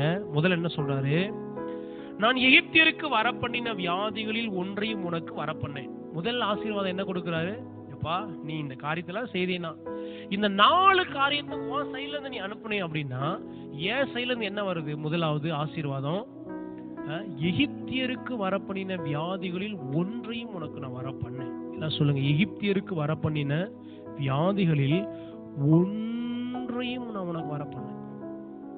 அப்படின்னா அதுல சிலது அப்படின்னு சொல்லல ஆண்டவர், புரியுதா? அதுல சில வியாதிகளை நான் உனக்கு வரப்பண்ண மாட்டேன், பாக்கி உள்ளதெல்லாம் தருவேன் அப்படின்னு ஆண்டவர் சொல்லல. வேதம் தெளிவாய் சொல்லுது, எகிப்தியருக்கு வரப்பண்ணின, அதாவது கீழ்ப்படியாமையின் பிள்ளைகள், துன்மார்க்கனுக்கு வந்த எந்த வியாதியும் எந்த பலவீனத்தையும் நான் உனக்கு வரப்பண்ணேன்னு ஆண்டவர் சொல்றாரு. ஹல்லேலூயா.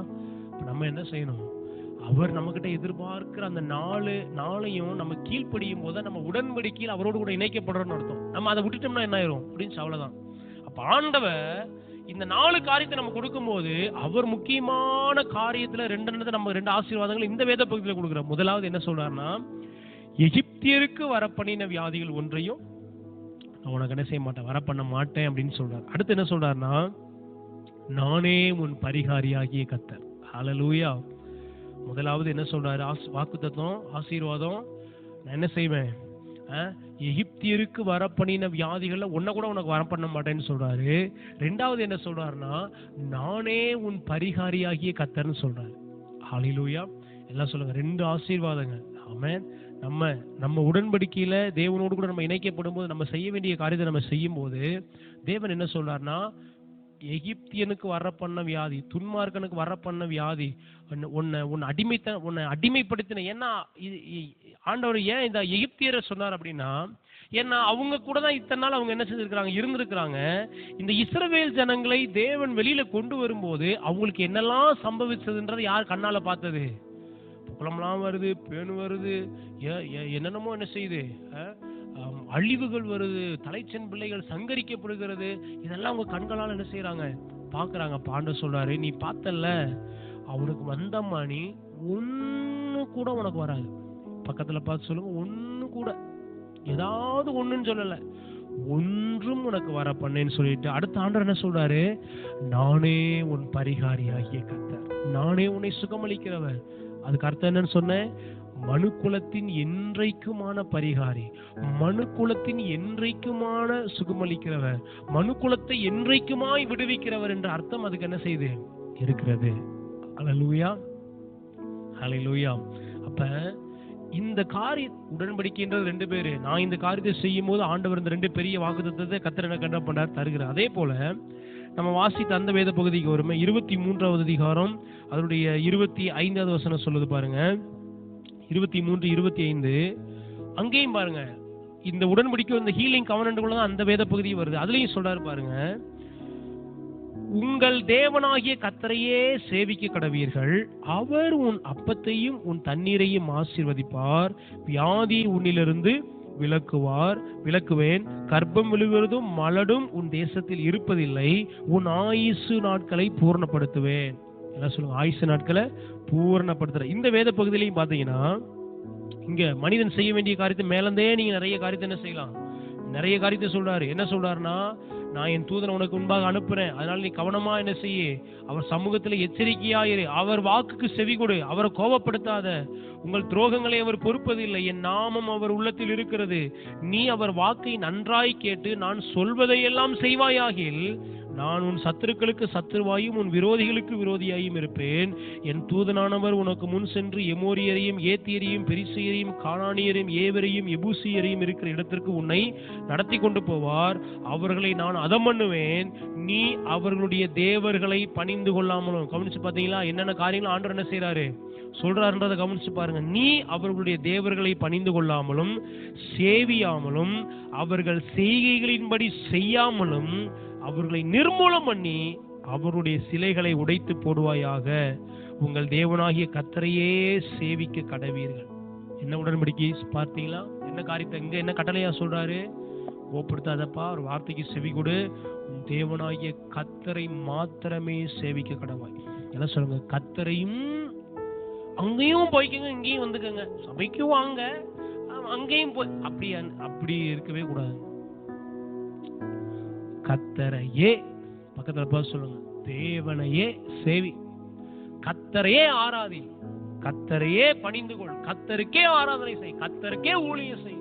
மனிதனுக்கும் ஊழியம் செய்வேன், கர்த்தருக்கும் ஊழியம் செய்வேன், அப்படி இருக்க கூடாது. மனிதனையும் பிரியப்படுத்துவேன், கர்த்தரையும் பிரியப்படுத்துவேன், அப்படி இருக்க கூடாது. ஹல்லேலூயா. உலகத்திற்கும் ஓடுவேன், ஆவிக்குரிய காரியத்திற்கும் ஓடுவேன், அப்படி எல்லாம் செய்யக்கூடாது, இருக்கக்கூடாது. ஹல்லேலூயா. கர்த்தரையே சேவிக்க, எல்லாம் சொல்லுங்க, கர்த்தரையே, யாரையே, கர்த்தரையே சேவிக்க கடவீர்கள்.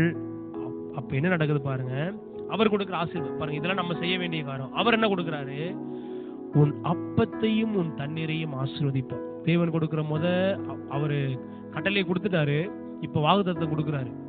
நீ இதெல்லாம் செய்ய, என்னோட உடன்படிக்கையில் இணைக்கப்படுகிற ஒன்றை நான் இதெல்லாம் எதிர்பார்க்கிறேன், இதெல்லாம் நீ செய்ய. என்ன செய்யினா, இதெல்லாம் நீ செய்யும் போது நான் என்ன பண்றேன், முதல்ல உன் அப்பத்தையும் தண்ணீரையும், நீ சாப்பிடுற சாப்பாடை நான் ஆசீர்வதிப்பேன், நீ குடிக்கிற தண்ணீரை நான் ஆசீர்வதிப்பேன். நல்லா கவனிங்க, நிறைய நேரங்கள்ல வியாதி வருவதற்கான ஒரு காரணம் அப்பத்திலையும் தண்ணீர்லையும் கோளாறு இருக்கிறதுனால. என்ன சொல்லுங்க, அதாவது சாப்பாட்டுலையும் தண்ணீர்லையும் பிரச்சனை இருந்துச்சுன்னா அது நம்ம சரீரத்திற்கு உபாதைகளை கொண்டு வருதா இல்லையா, கொண்டு வருது. கெட்டு போன சாப்பாடு சாப்பிட்ட உடனே என்ன ஆகுது, வயிறு ஆட்டோமேட்டிக்கா கட்டமுடா தட்டமுடான்னு என்ன செய்யுது, அடி பிச்சு எடுக்குது. தண்ணி பிரச்சனை, சரியில்லாத தண்ணி குடிக்கும் போது என்ன ஆகுது, இன்ஃபெக்டடான தண்ணி இல்லையா, கிருமிகள் வைரஸ் நிறைஞ்ச தண்ணி குடிக்கும் போது கெட்ட தண்ணீரை குடிக்கும் போது என்ன ஆகுது? சரீரத்தில் உபாதைகள் வருது. அப்ப நல்லா கவனிங்க, தேவன் முதல்ல எங்க கை வைக்கிறார் பாருங்க. எது உனக்கு முக்கியமா இருக்கோ அதை நான் முதல்ல ஆசீர்வதிக்கிறேன்னாரு. உங்க நல்லா கவனிங்க, ஏதோ சாப்பாடு தண்ணி அப்படின்னு நினைக்காதீங்க. தேவன் ஆசீர்வதிக்கலனா அது உங்களுக்கு விஷம் தாங்க. அல்லேலூயா. ஆமா, தேவன் அதை பிளஸ் பண்ணல அப்படின்னா அது உங்களுக்கு வந்து ஒரு தீமையை தான் கொண்டு வருது. அப்ப உங்க ஆகாரத்துல ஒரு ஆசீர்வாதம் இருக்கணும், கர்த்தருடைய ஆசீர்வாதம் இருக்கணுங்க. இன்னைக்கு நிறைய நேரங்கள்ல பாருங்க, உலகம் சபிக்கப்பட்ட நிலைமையில் அப்படியே சாபத்துக்குள்ள கிடக்கிறதுனால இன்னைக்கு நம்ம சாப்பிடுற சாப்பாடே ஒரு விஷமா இருக்கு.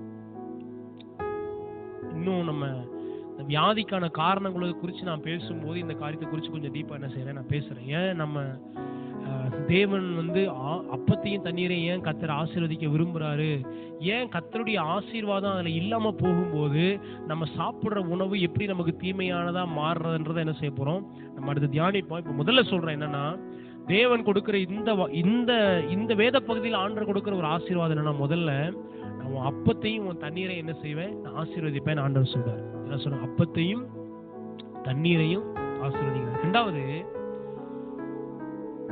வியாதியை உன்னிலிருந்து விலக்குவேன்.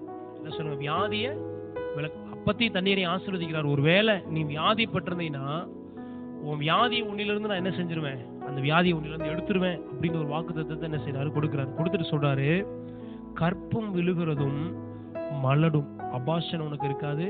அடுத்து மலடு, பிள்ளை இல்லாத ஒரு நிலைமை உனக்கு என்ன செய்யாது, இருக்காது. சொல்லிட்டு அது உன் தேசத்திலே இருப்பதில்லைன்றாரு.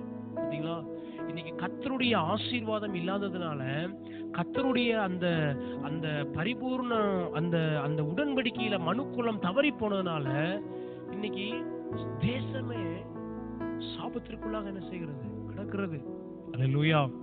நம்ம உடன்படிக்கையை ஆண்டவர் நம்ம கூட உடன்படிக்கை பண்ணியிருக்கிறாங்க. இதெல்லாம் நான் உனக்கு கண்டிப்பா தருவேன்னு சொல்றாரு. பிள்ளை இல்லாதவன் நான் சொல்றேன், உங்க சொந்த பந்தங்கள் யாருக்கும் நீங்க தைரியமா ஆண்டவரை விசுவாசிங்க. ஆண்டவரே, இது நீர் என்னோடு செய்த உடன்படிக்கை ஆண்டவரே, நிச்சயமாய் நீர் எனக்கு தருவீர் ஆண்டவரே, நீ நிச்சயமாய் பிள்ளைகள் எங்களுக்கு தருவீர் ஆண்டவரே அப்படின்ற வாக்குத்தத்தத்தை நீங்க என்ன செய்யலாம், உரிமை பாராட்டணும் கண்டிப்பா. ஏன்னா கர்த்தர் நமக்காக வச்சிருக்கிறார். ஏன்னா இது யாருங்க சொன்னது, கர்த்தர் சொல்றாரு. கர்ப்பம் விழுகிறது, மலடும் உன் தேசத்தில் இருப்பது இல்லைன்னு ஆண்டவர் சொல்றாரு. அதை நீங்க விசுவாசிக்கணும், நீங்க அதை நம்பணும். ஆமென். இந்த வாக்குத்தத்தங்களை உரிமை பாராட்டணும். நான் சொல்றேன், உலகமும் மனிதர்களும் ஆயிரமான காரணங்களை அதற்காக என்ன செய்யலாம், அதனாலங்க இதனாலங்க எதை வேணாலும் சொல்லலாங்க. நான் சொல்றேன், கர்த்தருடைய வார்த்தை எனக்கு சொல்லி இருக்கிறது. ஆமென். அவரின் அப்பத்தையும் என் தண்ணீரையும் ஆசீர்வதித்து வியாதியிலிருந்து விலக்குவார். கற்பம் விழுகிறதும் மலடும் என் தேசத்தில் இருப்பது. ஹல்லேலூயா. அடுத்து என்ன சொல்றாரு பாருங்க, உன் ஆயுசு நாட்களை பூரணப்படுத்துவேன்.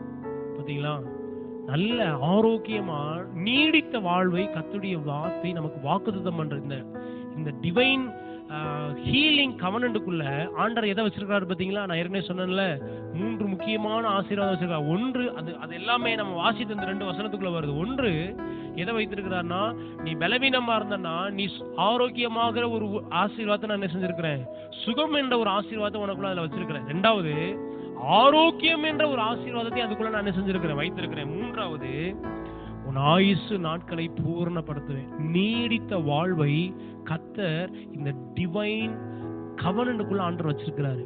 இந்த தெய்வீக ஆரோக்கியத்தை, இந்த தெய்வீக சுகத்தை, இந்த தெய்வீக நீடித்த வாழ்வை கர்த்தர் இந்த சுகமளிக்கிற உடன்படிக்கைக்குள்ள கர்த்தர் வைத்து தந்திருக்கிறார் நமக்கு. ஹல்லேலூயா. இப்ப இங்க என்ன சொல்றாரு, உன் ஆயுசு நாட்களை பூரணப்படுத்துவேன். ஹல்லேலூயா. நிறைய பேரு டைம் ஆச்சுங்க, கிளம்ப வேண்டியதானோ, போக வேண்டியதானோ, 60 ஆச்சு இல்ல, எப்பன்னு தெரியல, நெருங்கிட்டோம்ல அப்படின்லாம் என்ன செய்யக்கூடாது, பேசவே கூடாது. தேவன் நீடித்த ஆயுளை எனக்கு உடன்படிக்கை பண்ணியிருக்கிறாருங்க. உடன்படிக்கைங்க. அது அப்படின்னா என்னது, அது வந்து இருந்தா பார்க்கலாம் அப்படின்னு ஆண்டவர் சொல்லல. நல்லா இருந்தா இருப்பா, இல்லாட்டி வந்திருப்பா அப்படின்னு ஆண்டவர் சொல்லலைங்க. எனக்கு ஒரு உடன்படிக்கை ஏற்படுத்தி வச்சிருக்கா. அதனாலதான் அந்த உடன்படிக்கை ரொம்ப முக்கியம். நான் சொன்ன பாத்தீங்களா, இந்த கோத்திரத்துல இருந்து அந்த கோத்திரத்துக்கு ஒருத்தன் போய் எவ்வளவு நாள் அவன் 100 வருஷமோ 150 வருஷமோ எத்தனை வருஷமோ உயிரோடு இருந்தாலும் அத்தனை வருஷம் அவங்க சண்டை போடக்கூடாது. அதான் அந்த உடன்படிக்கையோட பவர். மனுஷன் ஏற்படுத்தின உடன்படிக்கையே இவ்வளவு பவர்ஃபுல்லா இருக்கும் போது சர்வ வல்ல தேவன் ஒரு உடன்படிக்கையை நமக்கு தந்திருக்கிறாருங்க. ரொம்ப பவர்ஃபுல் அது. ஹல்லேலூயா. ஆமா, அதை நம்ம விசுவாசிக்கணும். ஆண்டவரே, நீ உடன்படிக்கை பண்ணியிருக்கிறீர், எனக்கு சுகத்தை தருவேன் என்று, எனக்கு ஆரோக்கியத்தை தருவேன் என்று, எனக்கு நீடித்த வாழ்வை தருவேன் என்று நீர் உடன்படிக்கை பண்ணியிருக்கிறீர். நான் அதை விசுவாசிக்கிறேன் ஆண்டவரே. இப்ப நம்ம ஜெபிக்க வேண்டியது என்ன தெரியுமா?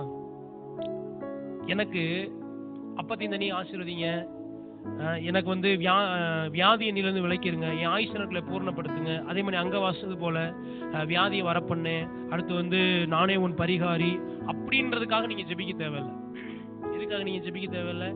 தேவன் உங்களுக்கு எதை தருவேன்னு சொன்னாரோ அதுக்காக நீங்க போராடி ஆள தேவையே கிடையாது.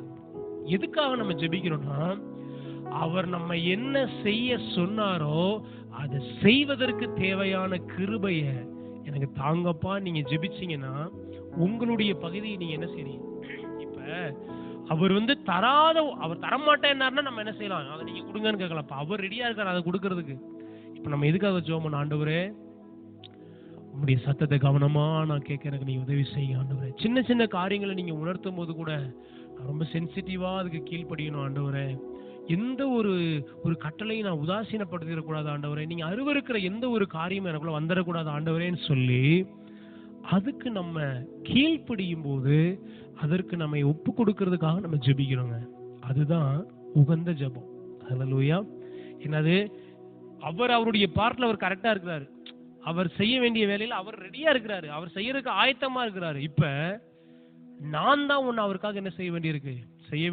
நல்லா கவனிங்க. சுகம்ன்றது அவர் நினைச்சா நம்ம வாங்கிக்கலாம் அப்படின்றது கிடையாதுங்க. அவர் ரெடியா வச்சிருக்கிறாருங்க. சுகத்தை, ஆரோக்கியத்தை வச்சிருக்கிறார் ரெடியா. நீடித்த வாழ்வை எனக்காக கர்த்தர் வைத்திருக்கிறார். இப்ப நான் தான் உன்னை செய்து எடுத்துக்கொள்ள வேண்டிய ஒரு சூழ்நிலையில நம்ம இருக்கிறோம். ஆமென். எல்லாம் சொல்லுங்க, ஆண்டவரே உண்மையாய் உம்முடைய சத்தத்திற்கு செவி கொடுக்க எனக்கு உதவி செய்யுங்க ஆண்டவரே. ஹல்லேலூயா.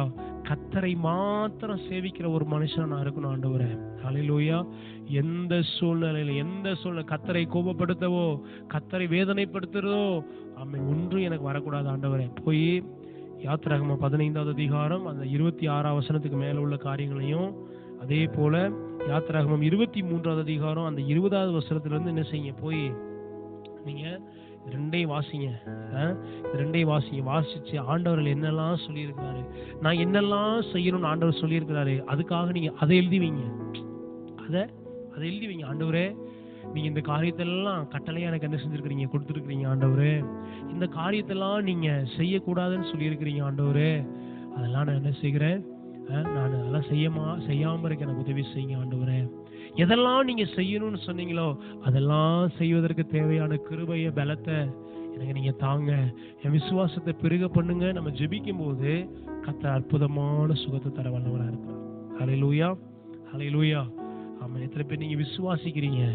ஆமென். என்னோடு உடன்படிக்கை தேவன் பண்ணியிருக்கிறார். உடன்படிக்கையில மாறாதவருங்க அவரு. உடன்படிக்கையில பொய் சொல்ல அவர் மனுஷன் அல்ல, மனம் மாற அவன் மனுபுத்திரன் அல்ல, அவர் சொல்லியும் செய்யாதிருப்பாரோன்னு வேதம் சொல்லுது. ஹல்லேலூயா. சாலமோன் சொல்றாரு, என் தகப்பனாகிய தாவீதுக்கு வாக்கினால் சொன்னதை கரங்களால் நிறைவேற்றி இருக்கிறார்னு சொல்றான். ஹல்லேலூயா. அவர் சொல்லிட்டு அப்படியே காத்துல பறக்க விட்டு போற தேவன் அல்லங்க. அவர் சொன்னார், நான் நிச்சயமாய் செய்து முடிப்பார். உடன்படிக்கை பண்ணியிருக்கிறார். அவர் சொன்னாலே நடக்குதுன்னா உடன்படிக்கை பண்ணி இந்த வாக்குத்தத்தத்தை என்ன கொடுத்திருக்கிறார், நான் அவனை சுகமாக்குவேன். அப்ப விட்டுருவாரா என்ன? நிச்சயமா என்ன சுகமாக்குவார். நான் செய்ய வேண்டியதெல்லாம் என்னுடைய பகுதியை நான் அவருக்கு என்ன செய்யணும். ஹல்லேலூயா. நான் செய்ய வேண்டிய அதனாலதான் தேவன் பாருங்க, ஏன் கர்த்தர் நம்மளை எப்படி விசேஷித்தவர்களா வச்சிருக்காரு பாருங்க. அவர் அம்மட்டி அள்ளி கொடுத்துட்டு போயிட்டாருன்னா நான் இதை வாங்கிட்டு போக வேண்டியது அப்படி இல்லை. ஆண்டவர் என்ன ரெஸ்பெக்ட் பண்றாரு, என்ன கனம் பண்றாரு. நீ செய்ய வேண்டிய ஒரு காரியம் இருக்கு மகனேன்னு என்ன செய்யறாரு, என்ன ஒரு உயர்ந்த நிலையில அவர் பாக்குறாருங்க. அதான் தேவன். அவரு என்ன அடிமையா பார்க்கல, என்ன அவரோடு கூட உடன்படிக்கையில வச்சிருக்கிறாரு. நீ இதெல்லாம் செய்ய, என்னுடைய ஆசீர்வாதங்கள் நிச்சயமா என்ன செய்யும், கிடைக்கும். ஹல்லேலூயா. நம்ம அப்படி எழுந்து இருக்கலாமா தேவ சமூகத்துல? ஹல்லேலூயா. தேங்க்யூ பண்ணுங்க ஆண்டவருக்கு. ஆண்டவரே, என்னோடு ஒரு உடன்படிக்கை பண்ணி இருக்கிறீர் ஆண்டவரே. நீ அந்த சத்தத்தை கேட்கிறவங்க ஒவ்வொருவருக்கும் சொல்லுகிறேன், தேவன் உங்கள் ஒவ்வொருவரோடு கூட ஒரு உடன்படிக்கை பண்ணியிருக்கிறாருங்க. நான் உன்னை சுகமாக்குவேன், நான் உன்னை ஆரோக்கியத்தில் வாழ வைப்பேன், நான் உனக்கு நீடித்த வாழ்வை தருவேன் என்று வாக்கு பண்ணியிருக்கிறாரு. ஹல்லேலூயா. விசுவாசிங்க. அந்த நாட்களை நம்புங்க. அது ஆண்டவரே நான் நம்புறேன், ஆண்டவரே நான் விசுவாசிக்கிறேன், ஆண்டவரே அப்பத்தையும் தண்ணீரையும் ஆசீர்வதித்து வியாதியிலிருந்து விலக்குவீர் ஆண்டவரே. ஆமென். எந்த தீமையானது என் தேசத்துல இருக்காது ஆண்டவரே. என் ஆயுசு நாட்கள் நீர் பூரணப்படுத்துவீர் ஆண்டவரே. நான் அதை நம்புறேன் ஆண்டவரே. இந்த சத்தத்துக்கு உண்மையாய் ஆமென் நம்ம ஒரு அர்ப்பணிப்பு செய்வோமே ஆண்டவரே. இன்னும் உங்க சத்தத்தை கவனமா கேட்கறதுக்கு நீங்க உதவி செய்யுங்க ஆண்டவரே. ஹல்லேலூயா. எல்லாரும் ஆமென் தயவு செய்து ஆமென் யாரும் வேடிக்கை பார்க்க வேண்டாம். ஆண்டவருடைய சமூகத்துல உண்மையா நம்ம அர்ப்பணிப்போம் ஆண்டவரே. உடைய சத்தத்தை நான் கவனமா என்ன செய்யணும், கேட்கணும் ஆண்டவரே. எனக்கு நீங்க உதவி செய்யுங்க ஆண்டவரே. கர்த்தருடைய சத்தத்தை, கர்த்தருடைய வார்த்தையை ஒரு நாள் நான் உதாசீனப்படுத்த கூடாது ஆண்டவரே. எந்தெந்த வழிகளெல்லாம் தேவன் என்னோடு இடைபெறுகிறீங்களோ, எந்தெந்த வழிகளெல்லாம் தேவனோடு பேசுகிறீங்களோ, அது எல்லாவற்றையும் நான் கவனமாய் கேட்க எனக்கு உதவி செய்யுங்கப்பா ஆண்டவரே. உதவி செய்யுங்க ஆண்டவரே, உதவி செய்யுங்க ஆண்டவரே, உதவி செய்யுங்கப்பா. உங்க பார்வைக்கு செம்மையானவைகளை செய்ய எனக்கு நீங்க உதவி செய்யுங்க ஆண்டவரே. எல்லாரும் ஜெபிங்க, ஆண்டவர்கிட்ட கேளுங்க. ஆண்டவரே என் பார்வையில சரின்றது இல்லை ஆண்டவரே, உம்முடைய பார்வைக்கு செம்மையானதை நான் செய்ய எனக்கு நீங்க உதவி செய்யுங்கப்பா. உங்க பார்வைக்கு செம்மையானதை நான் செய்யணும் ஆண்டவரே. உம்முடைய கட்டளைகளுக்கெல்லாம் நான் செவி கொடுக்க எனக்கு நீங்க உதவி பண்ணுங்க ஆண்டவரே. உம்முடைய நியமங்கள் யாவையும் கைக்கொள்ள எனக்கு நீங்க உதவி செய்யுங்க ஆண்டவரே. உண்மையே சேவிக்க, உண்மையே ஆராதிக்க எனக்கு நீங்க உதவி பண்ணுங்க ஆண்டவரே.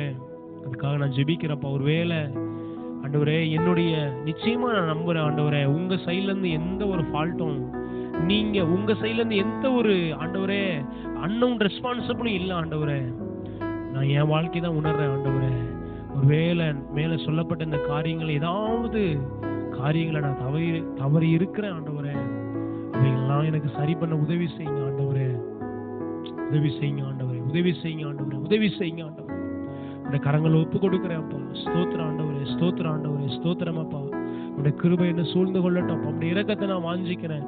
அவை உடைய வார்த்தைக்கு கீழ்ப்படி எனக்கு உதவி செய்யுங்க. ஒருவேளை அது கடினமா இருக்கலாம் ஆண்டவரே, ஒருவேளை எனக்கு வேதனை உண்டாக்கக்கூடியதா இருக்கலாம் ஆண்டவரே, ஆனா அதுக்கு அப்படியே கீழ்ப்படி உதவி செய்யும்.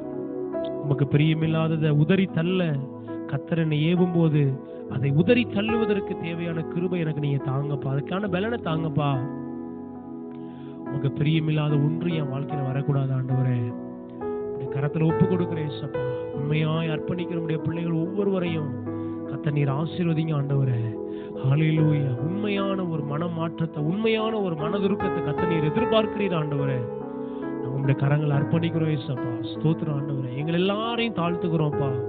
இன்னும் உங்களுடைய சமூகத்துல ஆண்டவரே எதுக்கெல்லாம் நாங்க கீழ்ப்படியணுமோ, எதெல்லாம் நாங்க செவையாய் செய்யணுமோ, எதுக்கெல்லாம் நாங்க செவி கொடுக்கணுமோ, எதையெல்லாம் நாங்க கை கொள்ளணுமோ, அவைகள் எல்லாவற்றையும் செய்ய எங்களுக்கு நீங்க உதவி பண்ணுங்கப்பா. கர்த்தரையும் சேவிப்போம் அப்படின்னு இல்லை ஆண்டவரே, கர்த்தரை மட்டும்தான் சேவிப்போம், கர்த்தரை மட்டும்தான் ஆராதிப்போம், கர்த்தருக்காக மட்டும்தான் வாழ்வோம் என்ற அந்த உறுதியான அர்ப்பணிப்புக்குள்ள நாங்க வருகிறோம்ப்பா.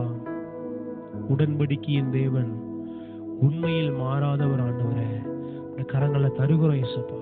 ஸ்தோத்திரம் ஆண்டவரே. பரிசுத்த ஆவியானவர் ஆழமான ஒரு கிரியைய, ஆழமான ஒரு அசைவாடுதல எங்கள் நடுவில் நீ தொடங்கி இருப்பதற்காக ஸ்தோத்திரம் ஆண்டவரே. பரிசுத்த ஆவியானவர் உடைய பிள்ளைகள் ஒவ்வொருவரையும் உணர்த்துவிப்பதற்காக ஸ்தோத்திரம். உடைய பிள்ளைகள் ஒவ்வொருவருக்குள்ள நீ இடைபடுவதற்காக ஸ்தோத்திரம் ஆண்டவரே. உடைய வேலையை தொடர்ந்து எங்களுக்குள்ள நீங்க செய்யுங்க ஆண்டவரே. உடைய கரங்களை தருகிறோம். இயேசு கிறிஸ்துவின் மூலம் ஜெபிக்கிறோம் எங்கள் ஜெபம் கேளும் நல்ல பிதாவே. ஆமென், ஆமென். கர்த்தர் உங்களை ஆசீர்வதிப்பாராக. நான் ஆழமா விசுவாசிக்கிறேன். பரிசுத்த ஆவியானவர் ஆழமான ஒரு கிரியை தொடங்கி இருக்கிறாரு. ஒருவேளை நம்ம பகுதியில நம்ம வாழ்க்கையில நம்ம செய்ய வேண்டிய அந்த பார்ட்ல ஏதாவது குறைவுகள் இருக்குன்னா, இங்கிருந்து இங்க இந்த ஆராதனை அப்படி இங்க முடிஞ்ச உடனே முடியல, தொடர்ந்து ஆவியானவருக்கு நீங்க என்ன செய்யுங்க, அப்படியே இடம் கொடுங்க. இந்த இரவுல அப்படியே இந்த பிரச்சனத்தோட கடந்து செல்லுங்க. இந்த பிரச்சனத்தோட நீங்க படுக்கைக்கு போங்க. போயிட்டு ஆண்டவரே எனக்கு நீங்க உணர்த்துங்க ஆவியானவரே, எந்த காரியத்தில் நம்முடைய சத்தத்திற்கு நான் செவி கொடுக்காம இருந்திருக்கிறேன், எந்த காரியத்தில் நமக்கு கீழ்ப்படியாம இருந்திருக்கிறேன், இன்னும் எந்த காரியத்துல நான் உங்களை பிரியப்படுத்தணும், எந்த காரியத்தை நான் உதறி தள்ள வேண்டும் ஆண்டவரே, எந்த காரியத்தை நான் உடனடியாய் செய்யணும் ஆண்டவரே அப்படின்னு ஆவியானவருக்கு இடம் கொடுத்துக்கிட்டே என்ன செய்யுங்க, நீங்க இருங்க. நான் சொல்லுகிறேன் பாருங்க, அடுத்த வாரம் நீங்க இந்த சுகமளிக்கிற ஆராதனைக்கு வர்றதுக்கு முன்பாக ஒரு சாட்சியோட வருவீங்க.